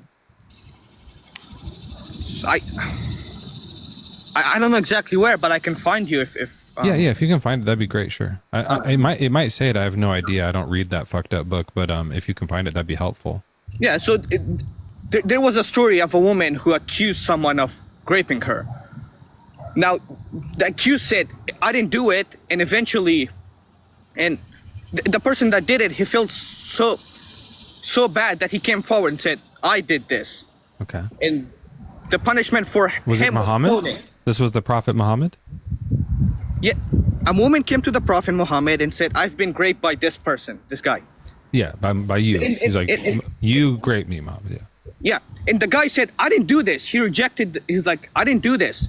And then she was like, I'm 9. You did. No, hang on. So, the guy that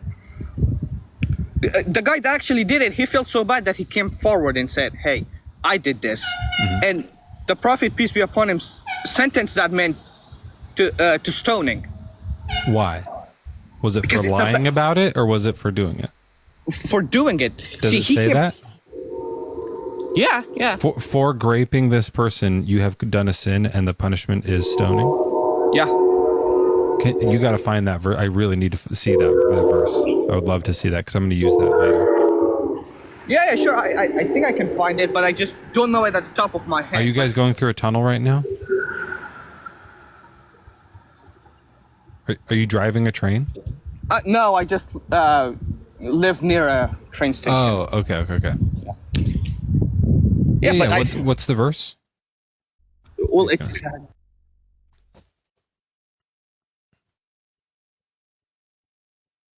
That'd be great if there was a verse that says it's a sin to grape in Islam, because then we can use that against the Prophet every time. Yeah, that's a good internal critique, which I've been doing since I got hurt. Well, you guys don't understand historical context, so you guys take it. I know, that's why we're asking you for the verse, because so we can understand it better. Joel, I was going to tell you, someone came in and did a church hurt thing to me earlier, and I told her everyone in my church beat me up and stomped on me. And she was like, fuck, sorry. And so like then it was great, because I was like, well, why did God do this bad thing? And she was like, well, I think you might just be experiencing church hurt. And I was like, yeah, they did. They beat the shit out of me. Why did God do this bad thing? Like, sure. And she was just like, oh my God, I'm so sorry that happened to you. It was hilarious. She never answered why. Yeah, there's nothing. There's nothing there. I don't think there's anything here either. User, are you looking for the verse right now, or are you tying someone to the train tracks? Are you busy twirling your mustache right now?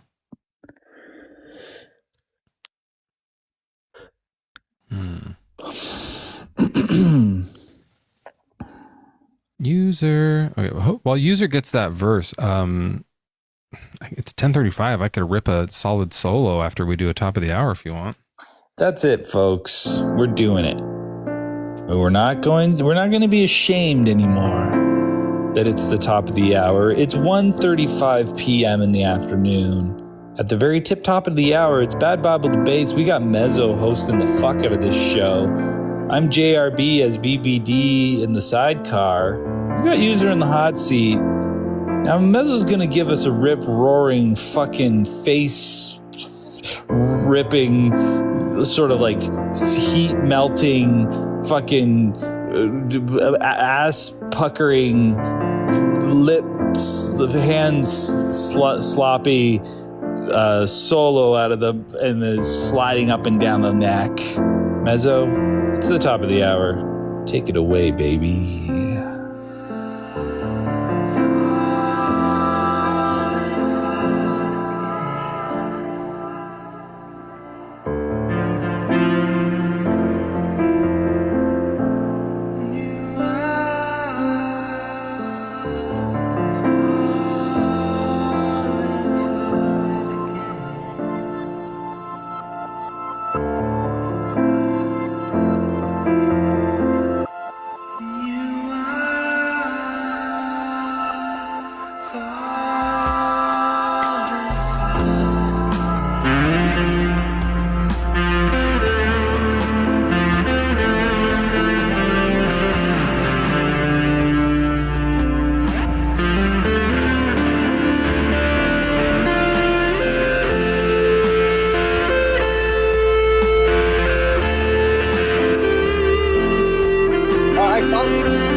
Did you get the verse there, user? Yeah, I did. I found it. Okay. All right, what is it?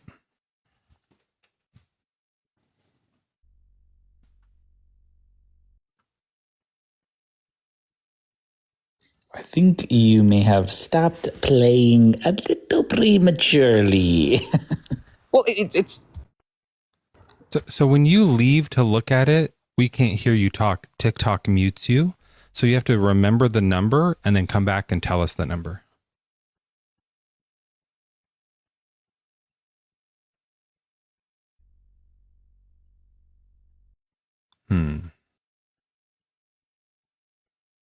Well, I wanted to lay like another vocal layer on that anyway, so let me just do that real quick. can you hear me? Oh, there you are, yeah.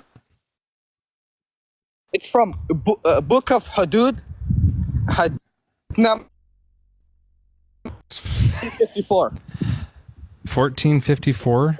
Yep. Okay, the Sahih, the Book of Suckling? Book of Hudud. Hudud, how do you spell that? HUDUD. 1454.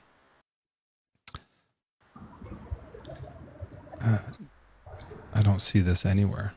Do you mean Dawood? I'll tell you what, just tell us what it says. What does it say? Don't grape people? Does it? Did you remember that story I told you? Yeah, but what we're trying to find out is if the prophet says because you have graped her, or if he says because you have lied. No, because you have raped her. It does say that. Yeah, you are sentenced to death by stoning. Okay, so if you have sex with somebody who doesn't consent, then you have graped them and you deserve death. Yeah. Okay. Can children consent? No. Right. That's correct. Good answer. Did the prophet have sex with a child? No. What about that he did, though? This is where historical context comes out of play. You don't understand historical context. What was the age expectancy basically in the 8th century? They expected children to marry them. That was their expectation. The age of expectancy was 35. Aisha was 9. So if you take the percentage, I guess that's a good question. Is 9 a child? In modern context, it is. In modern context. Was 9 a child back then, or were 9-year-olds were 9-year-olds adults back then? 9-year-olds back then, they were a lot mature. Were 9-year-olds mature enough back then to consent? In the. I hope that hits you. Oh, I hope that hits you.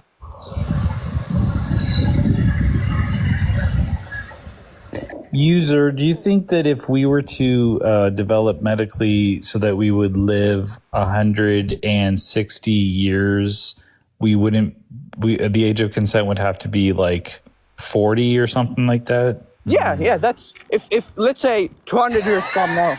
No, you don't. Hey, user, you've been stumbling through your TikTok. You've been saying weird things, and now you're like apologizing for child rape stuff. I need you to go ahead and step down. Well, hey, hang on. No, I can't talk to you anymore. I need you to. Don't run away. Hang on. No, I'm not running away. I can't talk to you anymore. There's a TikTok terms of service thing. I'm not allowed to speak to you anymore. I do not give you consent to be on this live anymore. You don't understand historical context. Listen to what I'm saying. I do not give you consent to be on this live anymore. All right, since you're the authority, I'll leave. But you don't understand historical context, my guy. You're still here. You're still talking. Do you respect consent or not? I'll leave. Yeah, I'm letting you step down. Go ahead and do it. Stop saying you will and just push leave. All right. Exit. Let me disconnect. No, thank you. Okay.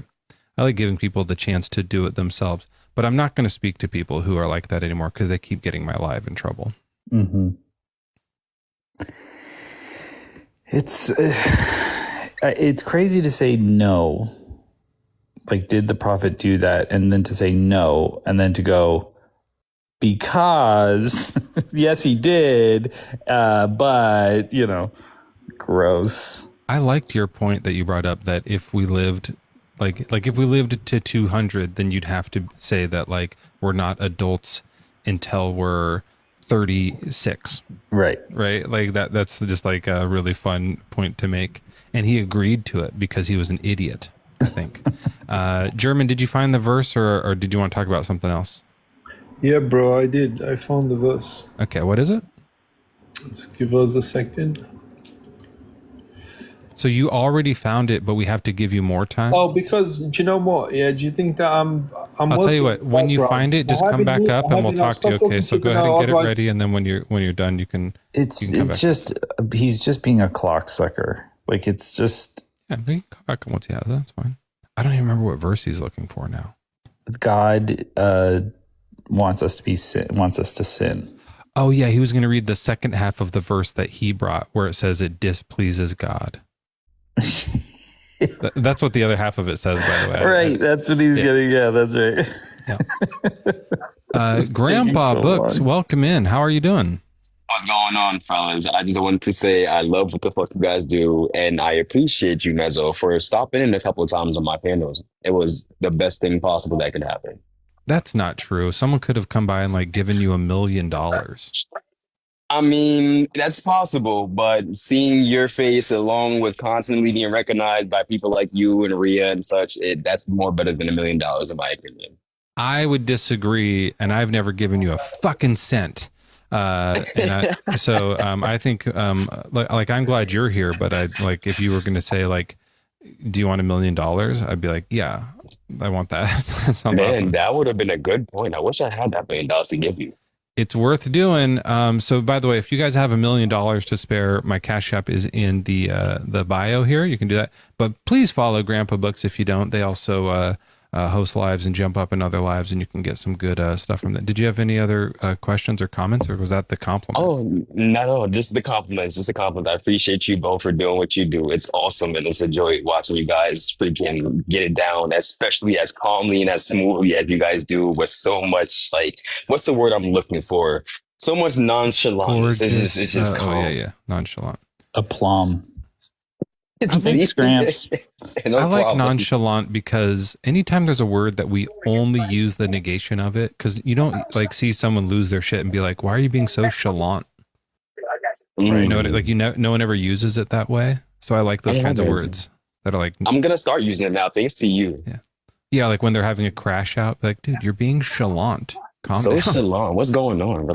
It's funny because Why are you one thing I can chalanting? definitely say during my panels, the one thing that a lot of people do like is when I little bro people. So when they start crashing out, like how previous guests would do, I'm like, why are you crashing out? Calm down, relax. Yeah, that's why we have the "you're yelling at me" emote. You're yelling at me. It happens a lot. They just come up and they just get mad. But then, some people just want to fight, and I'm just I'm not really usually here for that. So. Sounds about right. Yeah. All right. Well, thank you, Grandpa. I appreciate you, and Absolutely. And have yourself a wonderful Sunday. All right. You guys too. Your your other mic looks like a cock shadow on your shoulder. If it was like coming in like this way, it looked like someone was just like creeping in. Whoa! Oh, hello. What a delight. Qualia, welcome in. Yeah, hello. Hi, how are you? Good, how are you? Have you been here before? No. No. Well, what's your age and religion? 25, Christian. All right. The question we're talking about today is, why is God so bad? A question presupposes that God is bad, right? Oh, is that not the case in your view? I'm not convinced. Do you have an argument that establishes that God is bad? Sure. I just like when I read the Bible and I look at the stuff that it says he does, I'm like, oh, this sounds really bad to me. Does it not? You don't feel that way?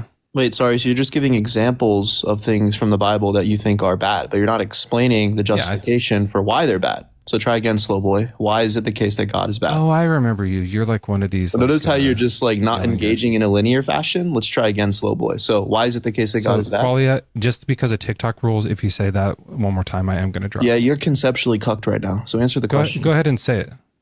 You don't want to have this conversation. Notice how you're not answering the question. That's a blunder on your end. Yeah. What's the What a question? blunder. Holy shit. Wait, you What's don't the remember question? the question that I asked 3 times in a row? Justify how it is the case that God is bad. Go ahead. Joel, what were you saying? I was just Notice how he's not answering the question. Qualia, He's hold on, stomach right hold now. on, Qualia. This is an Hey, opportunity. look, no one's talking to you, buddy. You're a side hold on. character. You're a Well, you side can't character. interrupt I Joel, know. man. You can't do that. I'm in the sidecar, I know, but side character. I'm just gonna mute you real quick. So You're a side Qualia, character. this is the thing. Here, let's hold just- on a second. Hold on a second. Stop talking to me. Qualia, listen. I'm just giving you a hint. I'll be quiet for the rest of the conversation, but I just want to give you a hint. There's an opportunity right now where you can cook Mezzo. The only thing you have to do is be kind. All you have to do is like have a nice conversation. You could destroy him. He has no grounding to say that God is bad. He can't do anything with this. So if you just like stop being an asshole and be polite and just walk through the argument, you can win this. I don't know why you're. So this is so that was just non-substantive. This is how you get. This is how you can get the W. Schizobabbling, right? This is The how other you thing- can. This is not linear. The This is not alternative thing you can substantive. do You're just schizobabbling. is be so like Mezzo, how about this, you answer and the then we can question? just let you do this for a minute, and then we'll move on. Do you want to engage in a linear fashion, Mezzo? Yes. I do or no? not. I do not want to engage. No, with so you. you're conceding. No, that I want to you're engage not, with you. because I do not want to. You engage did not with you. affirm the proposition. I correct? do not want to engage with you. Sorry. if you're gonna Did act you like affirm this. the proposition? Yes or no? Did you hear what I said? Yes or no? Notice how you're not answering the question. What a blunder. Neither are you. We're blundering what's your back and question? forth. So should we What's do your this question? blunder back and forth? I Or do you do really like the I just want to word know your blunder, question. by the way. What's Do you your really want to question? talk? Yeah, what's your question? The question is, did you hear what I said?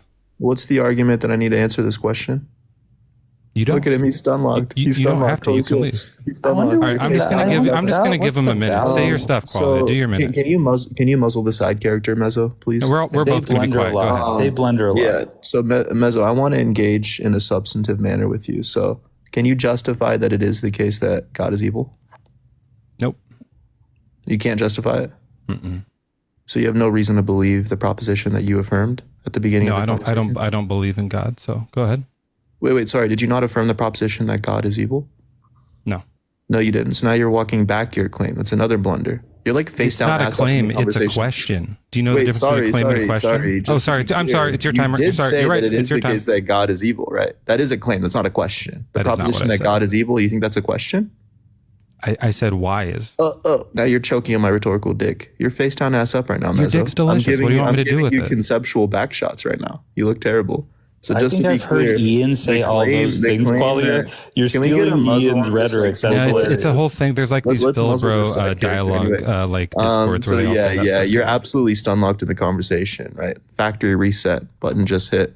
So what I need you to do is give a And justification for the time. proposition. All right, Qualia, You're a thank you brain-dead so much for retard. being You're here. a brain-dead retard, and you can't engage. Oh, there he He's got goes. conceptually He cut. knew the time was up. That's I know, what he they, knew the time was Isn't up. that amazing? Man, they suck so bad. So, Christians, this is your guy. Your guy is the slur guy. Okay. These are your best guys, God. Nice send. The idea of if we can justify evil is such a great conversation.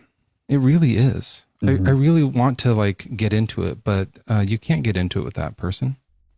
He doesn't want to get into it. Do you think even the filliest Phil bros watch something like that and be like, you nailed it? Or do you think that they're like, wait, nothing happened there? I don't know. Yeah, they're just that's toxic masculinity, Phil Bro edition, right? Maybe. Like it's all it is it's this vicious nonsense that these boys that desperately want to be men have to do to make them feel good about themselves and to make themselves get off later. You think he was just ODing on his own roofies and didn't know how to deal with it? Yeah, so I'm ready with the irrelevant verse, but it's okay. So it's your verse that you brought, and you were going to finish reading it. So it's Romans 7:7-8. Go ahead. Right, and why not do evil that good may come?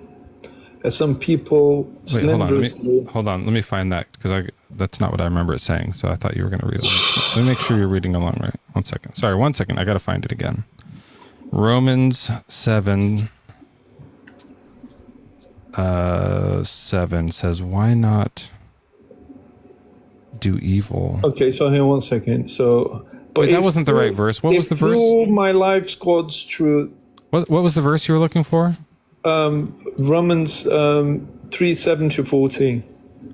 Romans because 3. Sorry, I was in the wrong chapter. Romans 3. Yeah. Verse 7. Yeah. No, that's not the one we were doing. Mate, that was. No.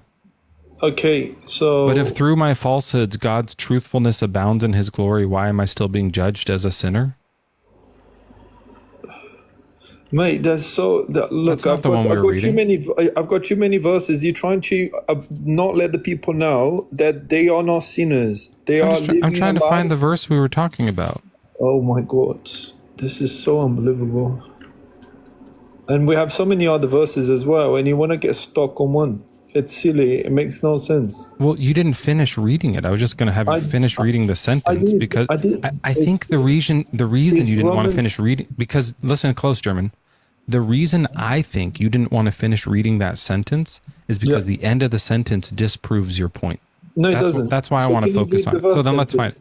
Okay, chapter 7, 8. Is that what you guys are saying? Yeah, I started on, I've given you 3 to 10. Acts, Romans, that was my proposition, yeah. Romans 7. No, 8. 3. It was 3. My whole thing was... Oh, no, this is it. Yeah, 7. Yeah, 7, 7. Yeah. Oh, no, it's 8, 7. For this reason, the mind that is set on flesh is hostile to God. It does not submit to God's law, right? Yeah. No, we've got... So read the rest of that one. No, so 3, 10 to 11. So 3, 7 If you're not going to finish this verse that you brought up, then it's kind of scary that how pathetic you look. Okay. So the one before, because I've given you 10, yeah? So... German, we're still on this one. Finish reading it. But if through my lie, God's truth abounds to the glory... That's not what it says.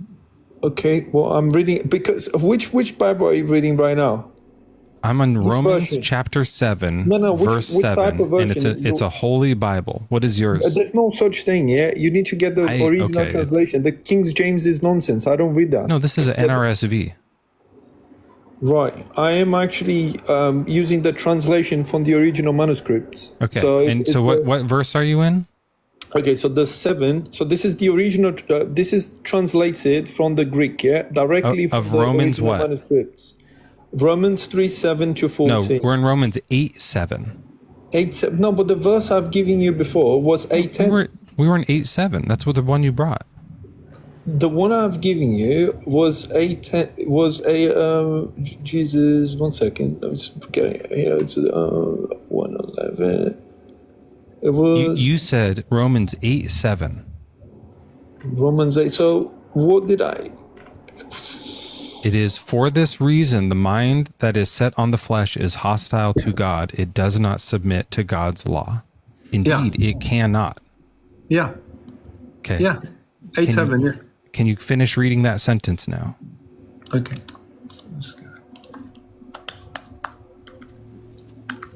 So, yeah. So, for the mind that set you on the flesh is hostile to God, for it does not submit to God's law. Indeed, it cannot. Yeah. Yeah. Finish the sentence. What's the rest of it say? For those who live according to the flesh set their minds on the things of the flesh, but those who live according to the Spirit set their minds on the things of the Spirit. No, you went to verse 9. Read verse 8. He just read 7, skipped 8, and read 9. Sure. So 7 it's for the mind. We read 7. Read 8. Okay. Those who are in the flesh cannot please God. Those who are in the flesh cannot please God. Sure. Is it pleasing to God? Is it God's pleasing that we are in the flesh or not? He made us in the flesh. Is it pleasing to him? No, because he doesn't want us to please him. He doesn't want us to be in the flesh. No, he does. Does it please him? He doesn't want the pleasure of you, for instance, because he wants to be displeased. His preference is to not be pleased. How many people like to take to be masochist? Yeah, maybe God likes to be just. They like it. So sure, does he like not liking things? Sure, he does. That's a contradiction, Germ. Maybe the situation is that he wants to have some to like him. Yeah, Germ. Let's not do maybes. Go find us verses that support God being a masochist. Yeah, if that's the point. Now you're asking me something. No, I've given you the verse that we are slaves to sin and we're blind. Your point is that God likes being hurt. No, but we don't hurt him. I don't agree with you at all. We might not. He likes being unhappy. No, you look outside. Some things please you. Some things don't please you. It doesn't mean that. that answers why is God so bad? He likes it. That's what you're saying. He likes bad things. No, he created bad things. Yeah, but there's something about being pleased or not being pleased, but this displeases him. So he is unpleased by it. He doesn't like it. It's negative. So does he like us to be in the flesh, or does he not like it? In that case, it's clear that he does, because if he says one second, you see, you interrupt because you don't want me to put the point across. I'm just reading the Bible because the only way to him is by him drawing you forcefully. If he hasn't done it, it's because he doesn't want you to, because he wants you to be just pleased. It only makes perfect sense. Yeah, it's what he wants. No, because if he this wanted makes everybody, the opposite he would draw of perfect you sense. It makes contradictory sense. No, it doesn't. Does he like us to be in the flesh? Yes, he does. Does the verse say it displeases him? Okay, can I give you the just German? You're trying to do 100 things, and this is so simple. Sin. Stop he doing 100 things. Slave to sin. Listen to what I'm saying. He made you blind and deaf. German, you're not going to be able to stay up here if you're not going to engage. You brought us a verse that says God likes us to sin. The verse says it displeases him. Do you see that that's a problem for your point? No, I brought a verse that says that you don't have the ability even to repent. I have another verse that we says don't have the ability, and it displeases him. Right. So what's the conclusion? He doesn't like it.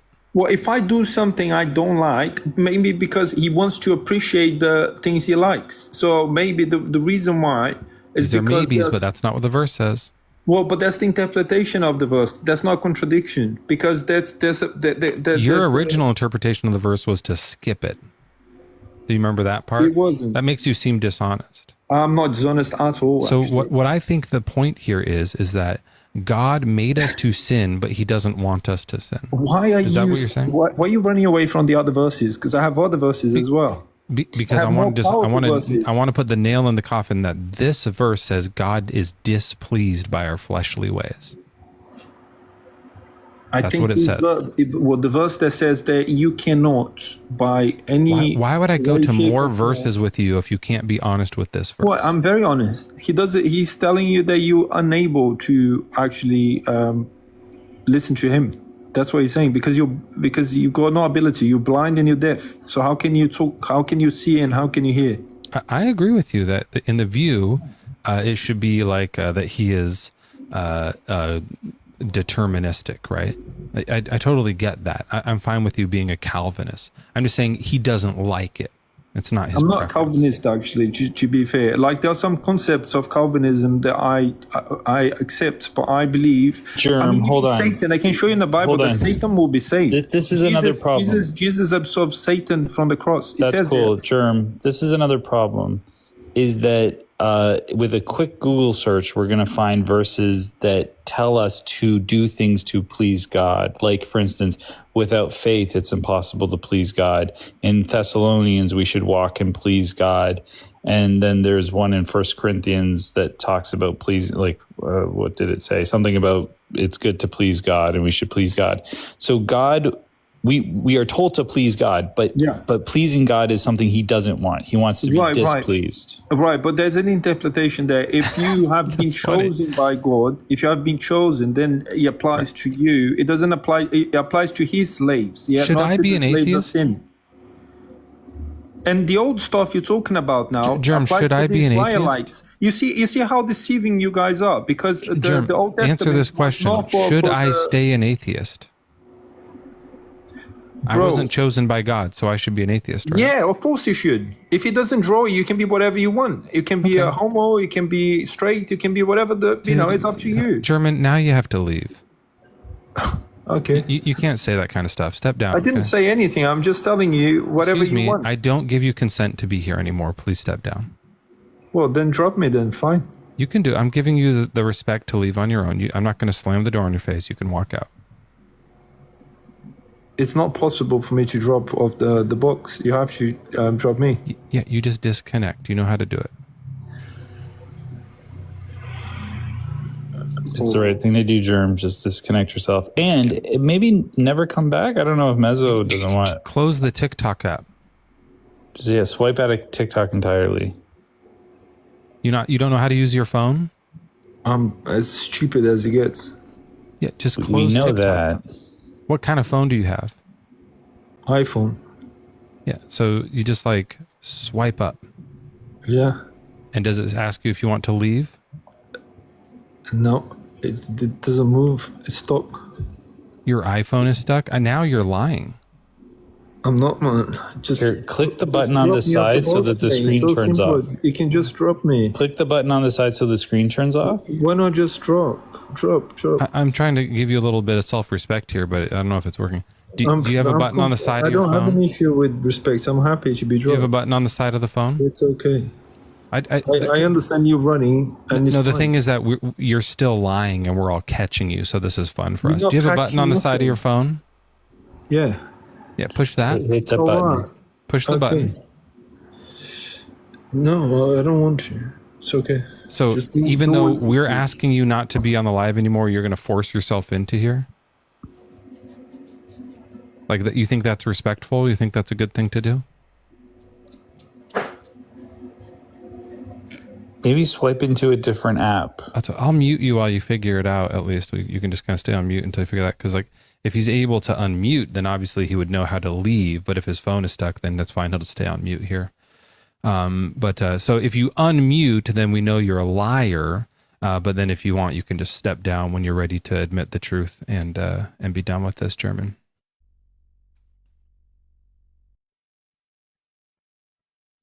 I don't think I'm ever going to bring him back up on my live. The thing that really messed with me is we wanted to read verse 8 and he read 7, skipped 8 and went to 9. Yeah, it's so that was dumb. embarrassing. That was like, dude, come on. And then maybe God likes being displeased is funny too. Like, what does that even mean? I think this is just like people wanting to debate, and so that they just take some dumb position and they just like try to wiggle around in it for nothing. Like there's no value to it. Like pain, it pleases them. Right. That's the point. So if he's displeased, it means he isn't liking it. Yeah, it's such a dumb. Obviously, that's not the messaging of the book. Like it's so dumb. Right. The messaging of the book is God wants us all to sin. Yeah. Get out of here. Like what are you talking about? Wonder Bunny. What a great name. What a great username. Wonder Bunny? Hey guys, sorry. It's her husband Peter. I don't have a TikTok, so I asked if I can borrow hers. Peter's a pretty good username, I guess. But So first I want to say good afternoon. Are you an atheist or a Christian? I'm not atheist or Christian. I did grow up Catholic, but I am, I guess the closest thing people, if you want to call it like a religion, would say a Messianic Jew. But I consider more myself of just an Israelite who belongs to Simeon's house. That So the- sounds so the complicated. Jewish- Let me ask it this way. Do you believe in God? I do believe in God the Father. Yes, I do believe in him. From the Bible, that one? From the Bible, yes. Okay. Why is God And I so do bad? believe God isn't bad. I guess us as humans, we see him as bad Okay, but we're because wrong. we just can't understand him. But at the same time, the Bible itself says it's no secret. It's harder for certain people to understand it because the Bible was written for his servants. Well, You Peter, understand? you're here actually at a really great time. This is a complete coincidence, but it's It's 11:07 Pacific, which means it's time for our daily reading of the Amalekite story.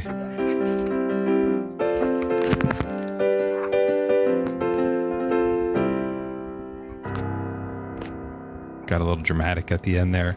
Can I call you Wonder Bunny, or should I call you Pete? Oh, that's whatever you want. Whatever. I just makes look it here easier. and it says it there, so it's kind of confusing. Yeah. Are you familiar with the story of the Amalekites? I want to say yes, but if you can summarize it for me. If you want to, just do it. Just say yeah. That's fine. If live your dream. I'm going to read it either way, though. So, go ahead. This is the God. Now, so when I read this, I think it looks like this is God being bad. Can you tell me which verse it is? Yeah, I will. I'm giving you a little preface. When I read this, I interpret this as like a bad thing. You're also you're making a lot of noise on your microphone. Or do you have like a? Are you I'm a truck driver, so I have a truck driver headset to help clear it out. But I'm just in my car; it's not on or nothing. It could be just me moving around. Yeah, maybe just sit still or something like that.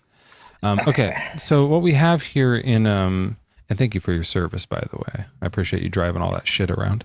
In 1 Samuel chapter 15, we have the story of the Amalekites. Now, they've shown up a couple of times before. They've gotten in some skirmishes with the Hebrews. They got their ass kicked in Exodus.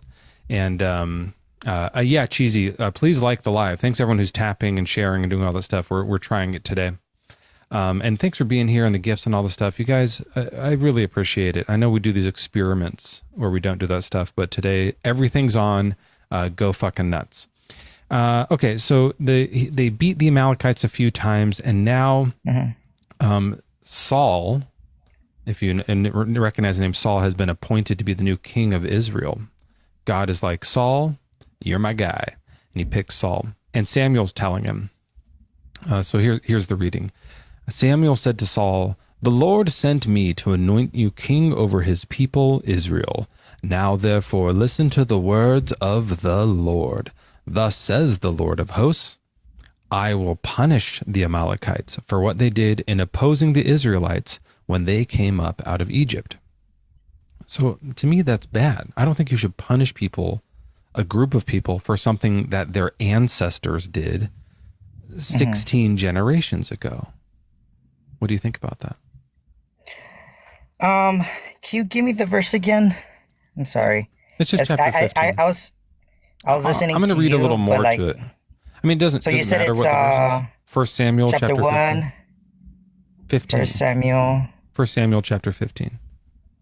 1 Samuel chapter 15. But I'm going to keep reading it to you. Also, it's fine. There's a little bit more. Okay. So how do they go about the punishment? Well, he says, "Go and attack Amalek and utterly destroy all that they have. Do not spare them." Now that is too harsh. They're going to kill everybody. They're going to kill all the kids who live there. Don't you think that's a bit too harsh? Well, since I haven't really read Samuel, for me, I see it more of a, you have to read from the beginning of the book, because I know there's certain people who read like verses and stuff, but they don't read the whole content. No, so we that's read why the whole thing. We don't have time to do that right now. I understand you. We read up to this, yeah. Yeah, so I don't know what happened in 14, 15, so I can't really speak to it. I do see from your point of view where it looks bad, but I can't speak for that because I'm not God, you know what I mean? Okay, I can't so you're saying that maybe there's some context in earlier parts of the Bible that make it okay to cut children in half? Not cut children. But with the grown-ups. I understand with the grown-ups. The children and the babies, it's hard to understand that. I know there's somewhere in the book where Jesus speaks about that, because someone had asked him, why does God take good people who are righteous? Why do they die? Why does he take children? Why are children killed every day? Why don't you do something about it? And Jesus responded saying, you're not the Father. You don't know what the Father has seen ahead of them in their life. For instance, if God decides to take you soon. Is that in the Bible? Yeah, Jesus did speak about that. I just don't know the verse, but he does answer the. Can we get a mod to deal with these slurs in the chat here? I don't know who this guy is. But basically, what he is saying Thank you, Shalom. We are not God, so we don't know what's ahead of them. Yeah, the child was probably perfect now to make it to heaven, so he Peter, decided just to be take clear, them. Jesus never said anything like that. That's not actually in there. But also, it doesn't matter. Like, whatever the children were going to do in the future, he killed them before they had a chance. And not only that, God didn't kill them. He sent people to kill them. Mm-hmm. So are you saying that you think it's good that God sent the Israelites to chop up toddlers so that they couldn't be bad later? I don't know. I'm not God. Like, I can't answer that for you. Yeah, well, I mean, that's Like, the from our question. Why is perspective- God so bad? Here he is being bad. There's no answer. I mean, you're picking one out of the whole Bible of that, but I can do some more. This was just the one that it was time to read this one. Do you want to read some more bad things see. God does? I mean, if you have time, I don't want to take up your time. Sure. This one has no answer. This is God doing toddler slaughter. There's no good reason to do that. By the way, the grown-ups don't deserve this either. Their ancient ancestors from 16 generations prior were the ones who did the crime. They don't deserve to be chopped up. This is crazy, and they do it. By the way, they go chop all the children up. Yeah. Isaiah 15. I think I found the verse that I was speaking about. Let me see if I can bring it up. That Jesus says? Mm-hmm.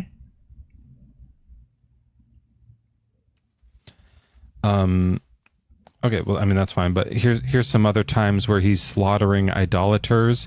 The glory of God of Israel had gone up from the cherubim, rested to the, this is in Ezekiel, and God is saying, go through the city, through Jerusalem, put a mark on the foreheads of those who sigh and groan over all the abominations that are committed in it. To the others, pass through the city and after him and kill. Your eye shall not spare, you shall show no pity. Cut down old men, young men, and young women, little children and women, but touch no one who has the mark. So he wants people to mark the people who believe in God, and then the other children you can chop. The angel, there's an angel of God that's going to chop them in half. Now, at least this time he sent his own divine spirit to do it. That's at least like he's owning up to it, to his own terrible act. But in the other one, he was commanding humans to do a terrible act, right? Mm-hmm. So that's two really bad ones. I'm guessing the other one you're going to bring up is the Egyptian one, where he kills all the firstborns. We can get there if you want. I was going to look at Hosea. There's this one here where it's saying that God's saying, Samaria shall bear her guilt because she has rebelled against her God. They shall fall by the sword. Their little ones shall be dashed in pieces, and their pregnant women ripped open. That's another God one. Yeah, that the Hosea book is all pertaining to the Israelites. So he's not talking to the Gentiles or nobody, just the Israelites on that one. And that has to do with generational. It's not like a generational curse. Yes, it's just God specific telling Israelites, though. Not all of them. Yeah, specifically. The people of Ephraim. What do you mean? Ephraim's iniquity is bound up. This is the people of Ephraim.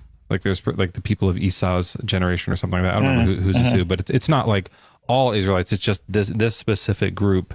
We're gonna chop them up with this. He's sending humans to do it again with swords, and then cutting their women in half. And he, by the way, brags about this type of stuff. You know, he says like, I use humans to hurt nations. I use humans to smash people. He brags about it in Jeremiah. Like, this is his method. This is not, like, none of this is good.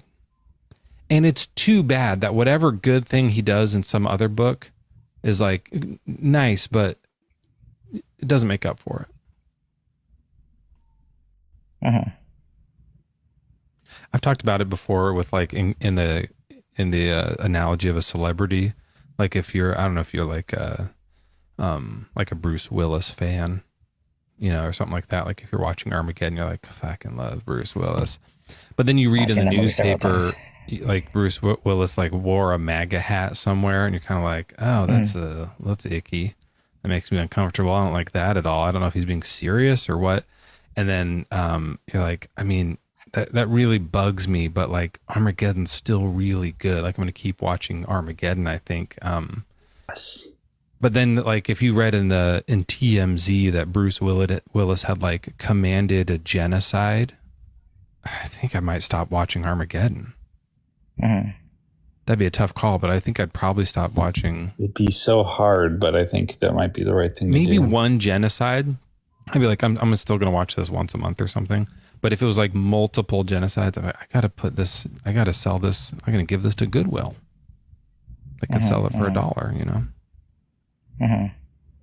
So I understand your point. Your point is, I mean, you don't believe in God, obviously, but your point is the reason God is bad is just because it's pertaining to him killing the children when the children are innocent. They're little kids, obviously. Well, I mean, there's other things, but that's the topic right here. It's like the slaughter of innocents. Yeah.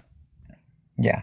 That, no matter what that, I can't answer for you. I don't know. I just know what that part that Jesus had said that I had told you. But that's something I guess we'll just have to ask God when we get up there. God, why'd you kill all the babies? Yeah. I mean, it's grown-ups too, though. Like I've been talking about this like couple that he kills because they lied. Is death the right punishment for lying? I don't think so. To him, sin is sin no matter what. We rank sin. Like to us, we rank like stealing lower than murder. He does not. To him, sin is just sin. If you break the law, you break the law. So you think it is okay for him to just like absolutely wipe someone out if they lie? On my perspective, I don't, but he is God. He is the judge. He makes the but you're wrong. At the end of the day. You're saying that you have an opinion, but you think your opinion is wrong and that he's right to do it. So like, why didn't he do that with like Hitler? Why didn't he just kill that guy? Because he separated. He didn't separate himself from us. He became more of an observer. When? After Jesus. He doesn't speak. I mean, he tries to speak to us, but this we're living couple in I was so much talking sin about that he killed can't. for lying is after Jesus. That's the Bible. That's after Jesus.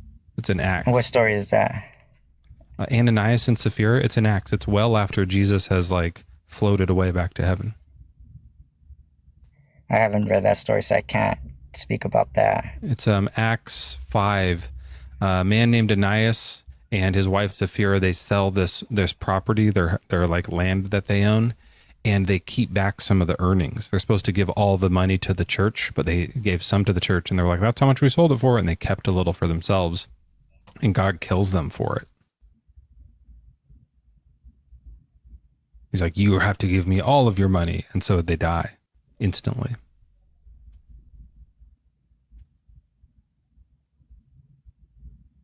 So I think that's bad. Well, it says you lied to God. It says you have lied not to human beings, but to God. Mm-hmm.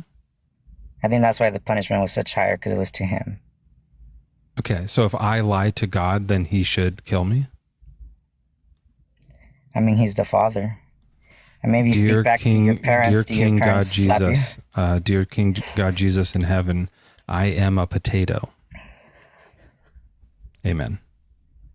So that's not true. I lied to God, and so now, like, you think that that's the right punishment? He should fall me down dead? Well, it's because you're lying to God. It's a higher authority. It's like if you lie to the police officer, it's a higher crime versus you lying to your friends or to your parents. It's just the authority. It's higher. Okay. So lying to God is worse than doing a Holocaust? Okay, now you're changing the sin, though. Right, yeah, I'm just comparing them because he allowed the Holocaust, but lying to God, he's like, no, I will not let that happen. He allowed the Holocaust, just like he allowed the slaveries with the Egyptians and the Israelites. He allowed the Holocaust, but the punishment will still come. Just the punishment has not come yet. Just like in one of the prophecies. Right, yeah, which but he could have let the punishment wait for these liars, but he was like, no, we're doing that right now. I'm not going to wait for this one. We're getting right to this punishment because this is too bad. With the Holocaust, we'll deal with that later. That can go on for a few years. That's fine. That's what you're saying? That sounds weird. No. it's just, if you read kind of like the book, in the Old Testament, God's more there. Like he's more around them. He's speaking to Moses, speaking to Abraham. And then when you get to the New Testament, it's just Jesus, basically. And then after that, it kind of goes away. There's no prophets anymore. It's just us living here. So our life is just going on and on. I'm not sure why You get me? I don't know why you're talking about that. I'm a little confused. It's kind of hard to explain. It's really hard to explain. The stories that you're bringing up is kind of hard for me to explain just because I haven't read those. I read more of I understand Genesis, Numbers, all of that. I understand the book of Revelation. I understand Peter's book. I understand the book of Daniel. So it's more towards the... I have not got into Acts yet, no. I mean, it's not the only murder God does in Acts. And yeah, I know. Yeah. It's not... Yeah, there's a weird one that I haven't read this yet, but this is another kind of interesting one in Acts where he, through the help of Paul, does a punishment, but it's not death. So this is for a magician. There's a magician named Elymas, which is, I think just means magician, but that was his name. So he's like this sorcerer guy. And he's going around and he's trying to say, he's like taking people away from Christianity. And Saul or Paul, whatever you want to call him, is filled with the Holy Spirit, which means like he gets some God up in him.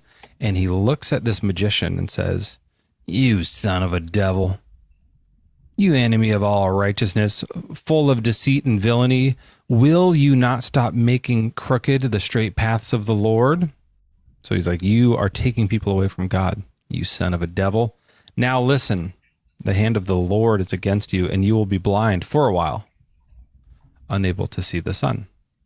And immediately he's blind. He's fumbling about and he's trying to, for a few months, he's blind for like a season, they say. So pulling people away, which is what I'm doing, pulling people away from Christianity is a bad enough crime that God will go, yeah, you're going to be blind for 3 months. But the Holocaust was no punishment, like no earthly punishment. Earthly punishment? I don't know. I mean, I don't know. I wasn't alive during that time. But punishment for Hitler, yeah, that will come. Why did Joel and that guy leave at the same time? Was that weird? Did you guys see that in live? Like everyone just dropped down? They got bored of our conversation because we're not arguing. I don't know why that happened.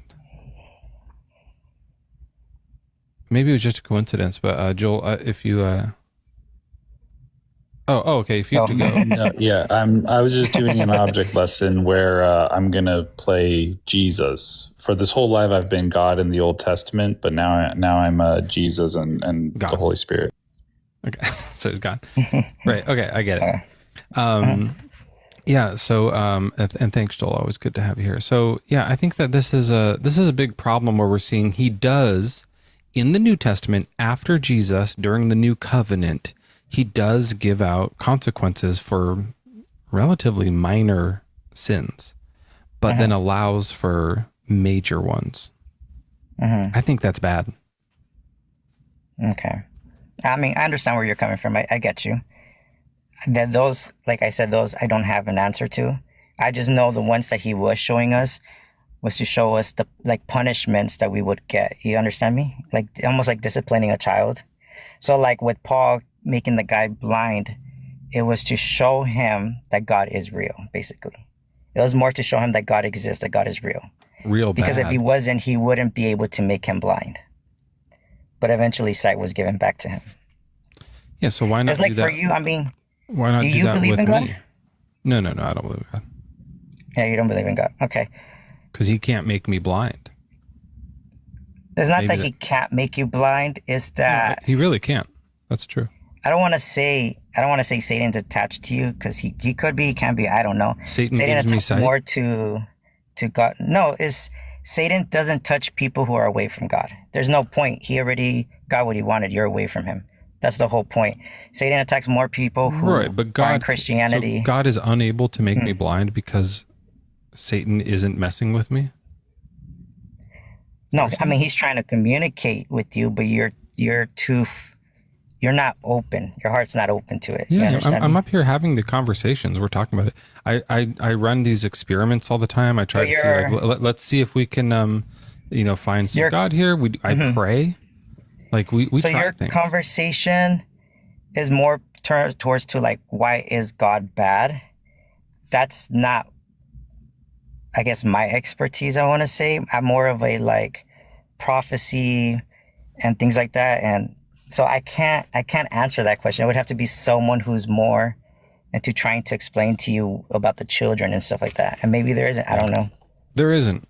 People come up and like do this exact same thing that you're doing. They kind of they say like, yeah, we don't know. We don't know why this God is so bad, why there's so many disturbing things. Sometimes they'll say free will. That obviously doesn't solve it because of the things I was talking about where he doesn't do it sometimes. Yeah, there's just not like an answer to this. But actually, that's not true.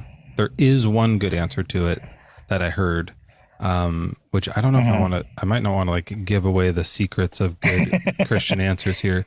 But like there is one, because there's a lot of these kind of like riddles in the story, right? And the idea of God, like why are these bad things happening?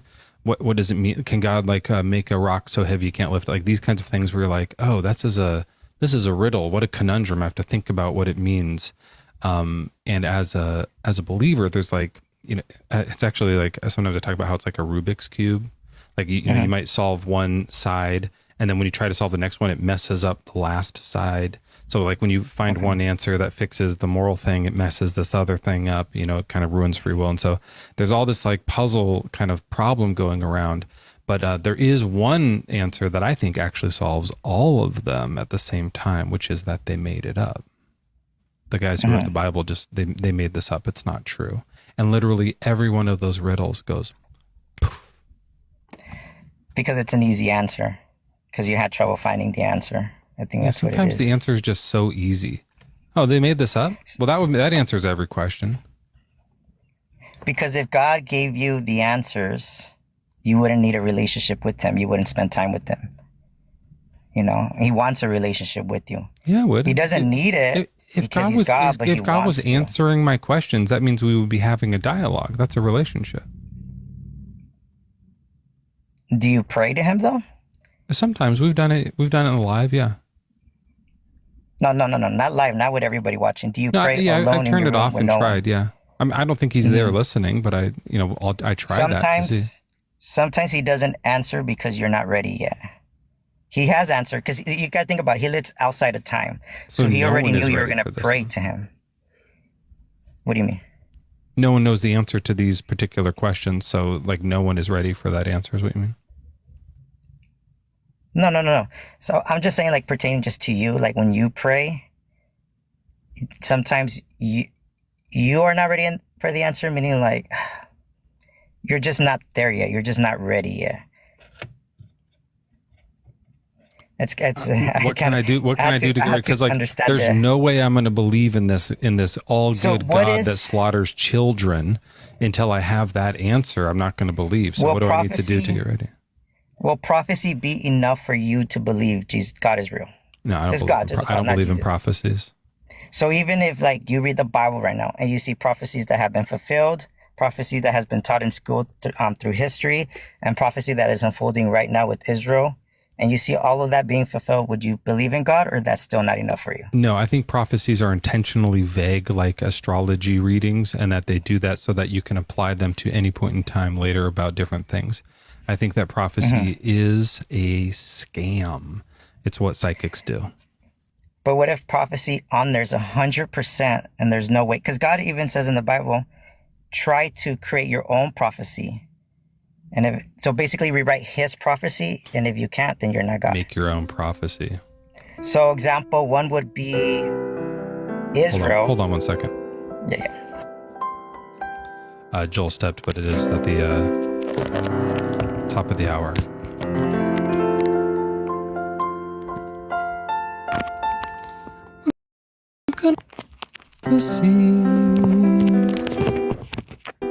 We're gonna make it come true. Sorry, 1 second. Too high. I can't believe there's actually still ice in this from yesterday. That's a good, it's not ice, but it's really cold. That's a good water bottle. Poyaku Brant. Prophecy. The thing about prophecy for me is it seems like I said, they either make it vague so that later we can we try to find the thing and we don't know it's happening. And then when something close happens, we go, oh, there it is. And we find the match. And I think that that's a little bit sketchy, obviously. But the other thing with biblical prophecy is they wrote it down a long time ago and then they were reading it. And so they can just make it come true. You know what I mean? Okay. What if I was to tell you, like the book of Daniel, that prophecy is about the Catholic Church? Yeah. How? Okay, so we go to the book of Daniel. It's such a long study, though. I know you have other people you got to speak to. Okay, this is important, I think. Okay, so book of Daniel. I actually have a shorter one. If you want, we can do this one. Have you ever seen this? There's like a secret scroll. No. No, we can just open this one up. This one's probably shorter than Daniel. On this scroll, there's actually kind of weird. There's like a prophecy written on the scroll. I'll turn this. Let me turn the background off so you guys can see it a little better. Oh, my garage is showing. Don't look at that. Here it says, and on that day, the unbeliever known as Mezzo shall meet with a guest in the place of clocks. Now that's kind of weird because you and I are on TikTok right now. Mm-hmm. Do you think that maybe that's what the place of clocks mean? No. No? I mean, TikTok clock, maybe you're right. And they will speak of prophecies and gods. And when this comes to pass, Mezzo will indeed offer a tune of pleasing chords. I was just playing the piano. That could be what this is about. That's weird.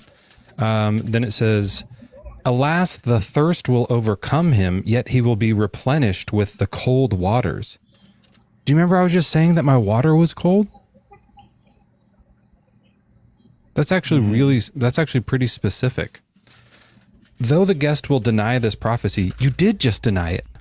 That just happened. You just denied it, and it said you would.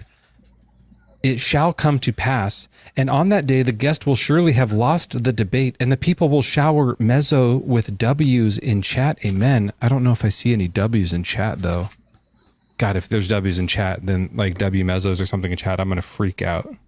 Look at that. The prophecy is coming true right before our eyes.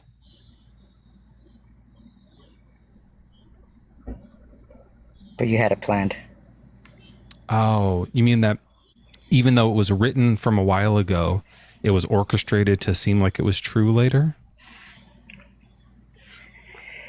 On your sense, yes. But this is over many, many years. You nailed it. That's what I think happens with prophecies. Thanks for participating, everybody.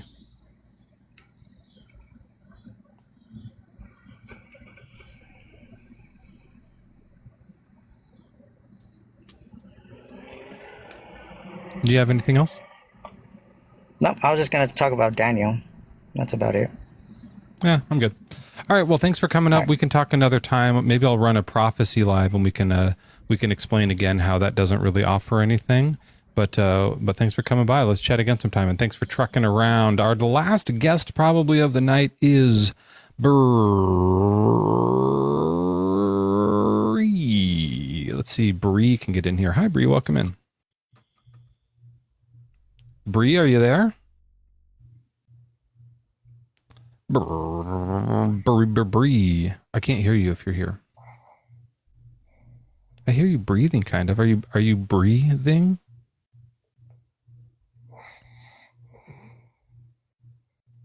Less of a bree and more of a snore. It's 11:30. Wake up. Wow. All right. Well, I don't want to hear the snoring, but we'll help put you a little bit further to sleep.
everybody. We are going to take one more quick guest who came up here, Austin.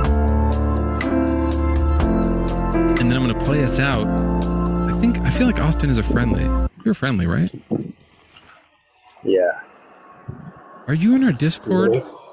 Yeah, a little bit.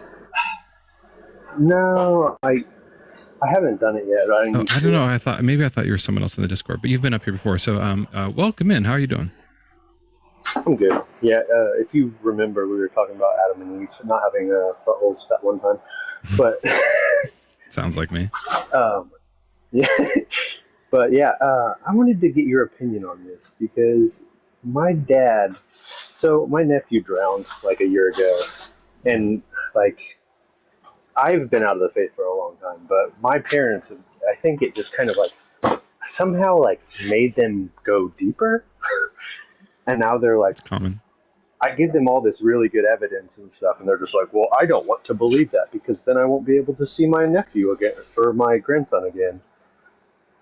It's just like, dang. And I tried to explain to him about, the whole, when you pass away, your, like all the brain chemicals that rush through your body, like, I'm like, you probably will see him again, but it's, you might live in what you think your brain feels like is an eternity until you just nothing, Maybe that'd be interesting. It is a little bit hard to hear you, but yeah, I mean, who knows? But okay. I think the reason that we talk about it so much is like, if in order to believe that something will be good again in the future, you have to drag along all the baggage that the Bible brings along with it, then you're not really living your best life and living in a way that's like good for society. So, that's something worth talking about. But also, like, if they're hurt and struggling, they ain't listening to shit. It's not the right time for it, right? Yeah, and it's been a while. It's not like I brought it up, as soon as it happened. It's been over a year and stuff, but I don't know. Yeah, it takes longer to grieve usually, though. But I mean, look, for some people, if it gives them peace, then that's what they're going to do. They're going to use it, right? They're going to find their way to like believe things that are literally unbelievable in order to be comfortable. We see this happen with all kinds of people for all kinds of different reasons, with all kinds of different beliefs. So I don't think like approaching them, if you want to help them get out of the cold, doing it in the context of that particular thing isn't going to work ever. But if you are showing them that the Bible's disturbing, then they might be able to slowly move out of it another way. You can't like go at that exact angle. You know what I mean? Yeah, and see, that's what I like. I don't go at them at that angle. That's what they bring up is why they don't want to not believe in this, So. Well, Hinduism has reincarnation. Just tell them to be Hindus or something like that instead. And then they'll only do that for a little while, and then they'll realize that they're all fake. So they'll be easier. All right. Well, thank you so much. Yeah, thank you. And I'm sorry to hear that about your family, but good luck and go easy on them. All right. Yeah, I got you. The song actually that I'm playing might be appropriate because it is about like the taking the hurt away. That's what it's called. And you, when you're falling for something, like you're becoming gullible again because you want it to be true because something hurts. And I think this is a common thing, right? Like people are like, I'm hurting, I will believe anything right now. This is why con artists take advantage of people who are like in like they get the numbers of people who are like calling funeral homes and call them because they know that like you've just experienced loss. It's going to be easier to get your money. You're more gullible right now. You're more vulnerable. Yeah. That's it's a weakness. And so they strike on it. And I think religion does the same thing.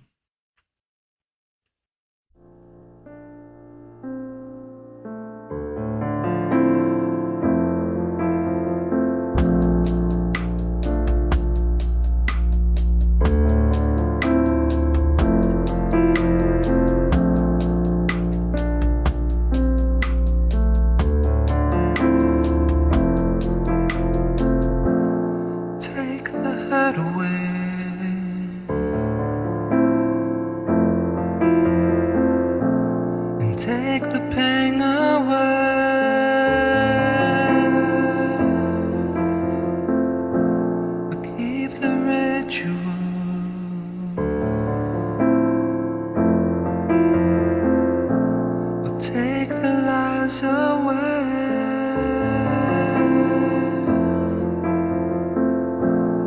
You are falling for it again.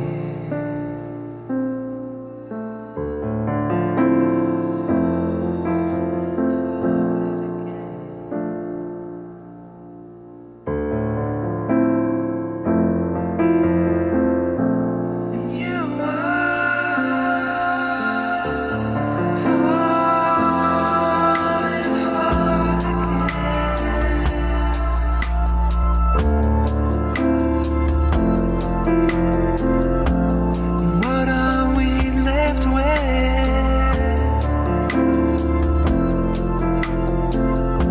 It's just a fever dream.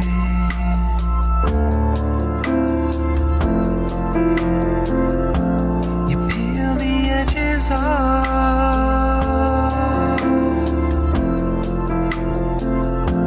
somewhere in between.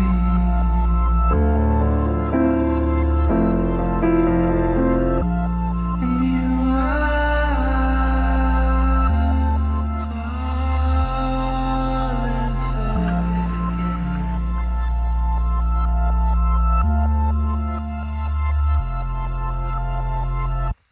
And you are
All right, everybody, have a beautiful Sunday. Raid your way out of here. Find yourself someone. Oh, wait, we actually have an interesting guest here. Should we take this as a guest?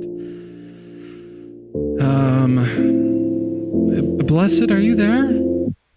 How you doing, Meso? How you doing? You good? Hey, yeah, I'm good. Are you a Christian? God bless you, man. I am indeed. Okay. How old are you? I'm 45. All right. Well, we'll try it. I feel like the amount of times you're saying bless you is almost making me think like you're pretending to be a Christian, though. No, I was just sneezing. Sorry. No, I'm only joking, Mezzo. Mezzo, listen, I just wanted to share something with you. I had something happen to me a couple of months ago, and I just felt I made a promise to where I was that I would do this if I was given ever the opportunity. And I don't know. I just like listening. I've been listening to you for over an hour now since I got home with my daughter from shopping. And today's the second day I was walking after 2 months. But I just wanted to ask you if I could give you my testimony on what recently happened to me a couple of months ago and just see what you think about it. Not only that, I don't think Mezzo. so. No, I understand, Mezzo. I just wanted to reach out like this because I made a promise and for anyone's hearts that were open, something That's extraordinary. on the wrong microphone. That's a better microphone. Yeah, no, I think we're good. Something extraordinary happened to me, and when I look at you, Mezzo, No, I don't believe you. Oh, I got proof. I mean, Yeah, I was chucked off I don't of think it's TikTok for true. Yeah. revealing. If you want to make revealing- something happen to me, that would be convincing. Can you do that? Well, Mezzo, for a long time, I was in pursuit of faith, as in the Are you able to do something amazing for me here? right Or are you now? just gonna, yeah. I can tell you the message I got from Jesus, if that helps. How would that be amazing to me? People do that all the time. That's boring. But People, this actually like all the time, I'd be like, Jesus just told me something, and then they come say it. But like, can you make something like more exciting happening so we could like believe in God or something? it's going to be tough because Mezzo, you know what it is. I want to tell you my testimony, but you don't want to listen. And the thing is, I don't care about your testimonies. I think it's going to be something I where it's thought like, you might say. I was just praying to Jesus now, saying, Jesus. And he told you I was going to say this? No, I said, I don't know what happened, Mezzo, but you just, I thought you were going now. And I promise you from all my heart, what I'm speaking to you now, I thought this was the end of your show. Yeah, I was going to end because I didn't have any other guests, but then you showed up. Yes. I looked up in the sky just now and I said, Jesus, look, whatever happens up there, I'm going to try here to talk to Mezzo. And I don't know, I'm just going to try. And I don't think I'm going to have the opportunity, but I'm going to leave it into your hands. Do you think Jesus helped you get, do you think Jesus helped you get in the live? Mezzo, just one sec. I got my 6-year-old daughter to say, Isla, please ask Mezzo to accept me into his platform to possibly give me this message. And she repeated after me. She's only 6-year-old. Isla, please ask Mezzo? Yeah, she repeated after me. I made her ask Jesus. Oh, ask Jesus, not Mezzo. Yes. My name's Mezzo. Yeah, no. Jesus is your the name God. As well. No, I know that, Mezzo. But this is your platform right now. You're the controller. You prayed to me? No, you're misunderstanding what I'm saying. I asked Isla to ask Jesus because my Isla's beautiful. She's always like Jesus. You said you asked her to ask Mezzo before. That's why I think it was just you just her messed to up. ask Jesus to allow for Mezzo to allow us to come onto his platform. And so you think Jesus brought you up? All of a sudden, it just froze, and I come on, and I was like, "Wow!" Do you think Jesus brought you up?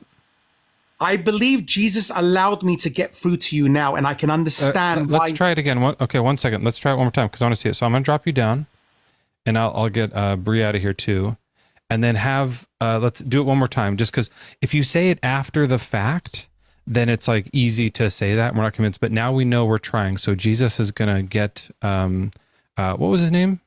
What was that guy's name? I didn't catch what his name was. What was his username? Blessed. All right, so Blessed, Jesus is going to bring you back up now.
I'll tell you what, I'll do the Rubik's Cube. We'll give you that much time.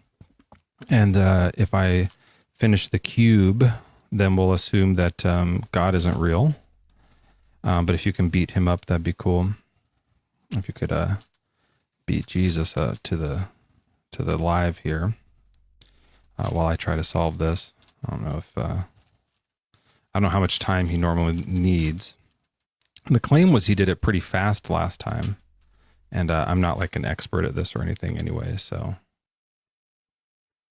Blessed, are you there? I thought I heard him for a second. Okay, this is wrong.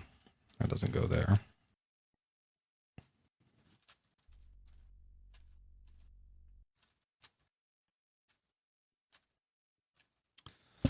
And then we'll just see if he pops up.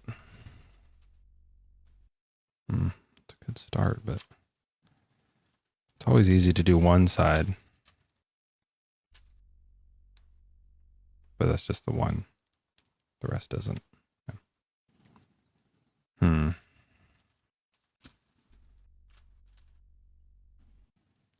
Yeah.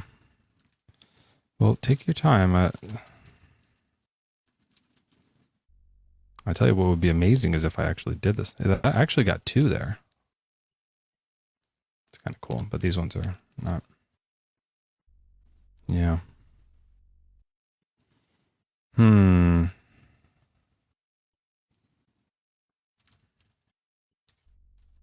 Let's try this one. Oh, see, now I messed it up. It's worse. That's the thing, is you do it and then it like, you try to fix something and it messes up what you did. And that's what I was talking about before. Is he coming? You guys, hey, if you come up, just like say something, because I'm looking down at this and I'm not going to see you. So just make sure you say, hey, it's me, I'm here, or something like that.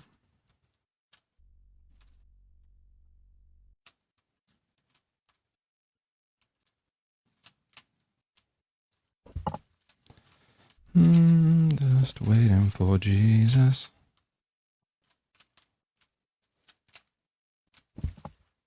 Nothing. Oh, that's all bad.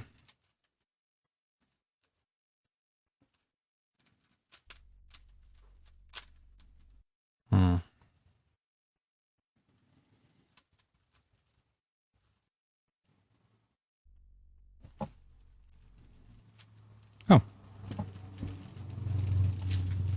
There you go. Pretty good. Did he... Nothing? Shit.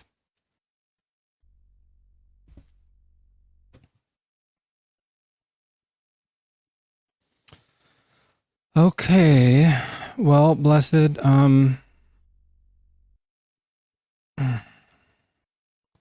let's see if... Oh, is it... This is... Holy shit. Oh, it's Miko. Oh, I wasn't trying to be here. God must have missed. He missed. Dang. Whoops. Bad aim. All right, well... Sorry, Meeks.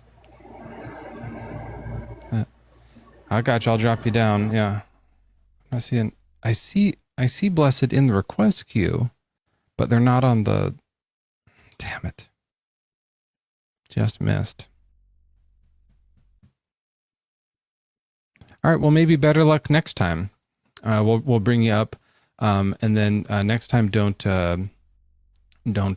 pray for silly things. Instead of praying to get up on a live, pray for God to end child suffering and stuff like that.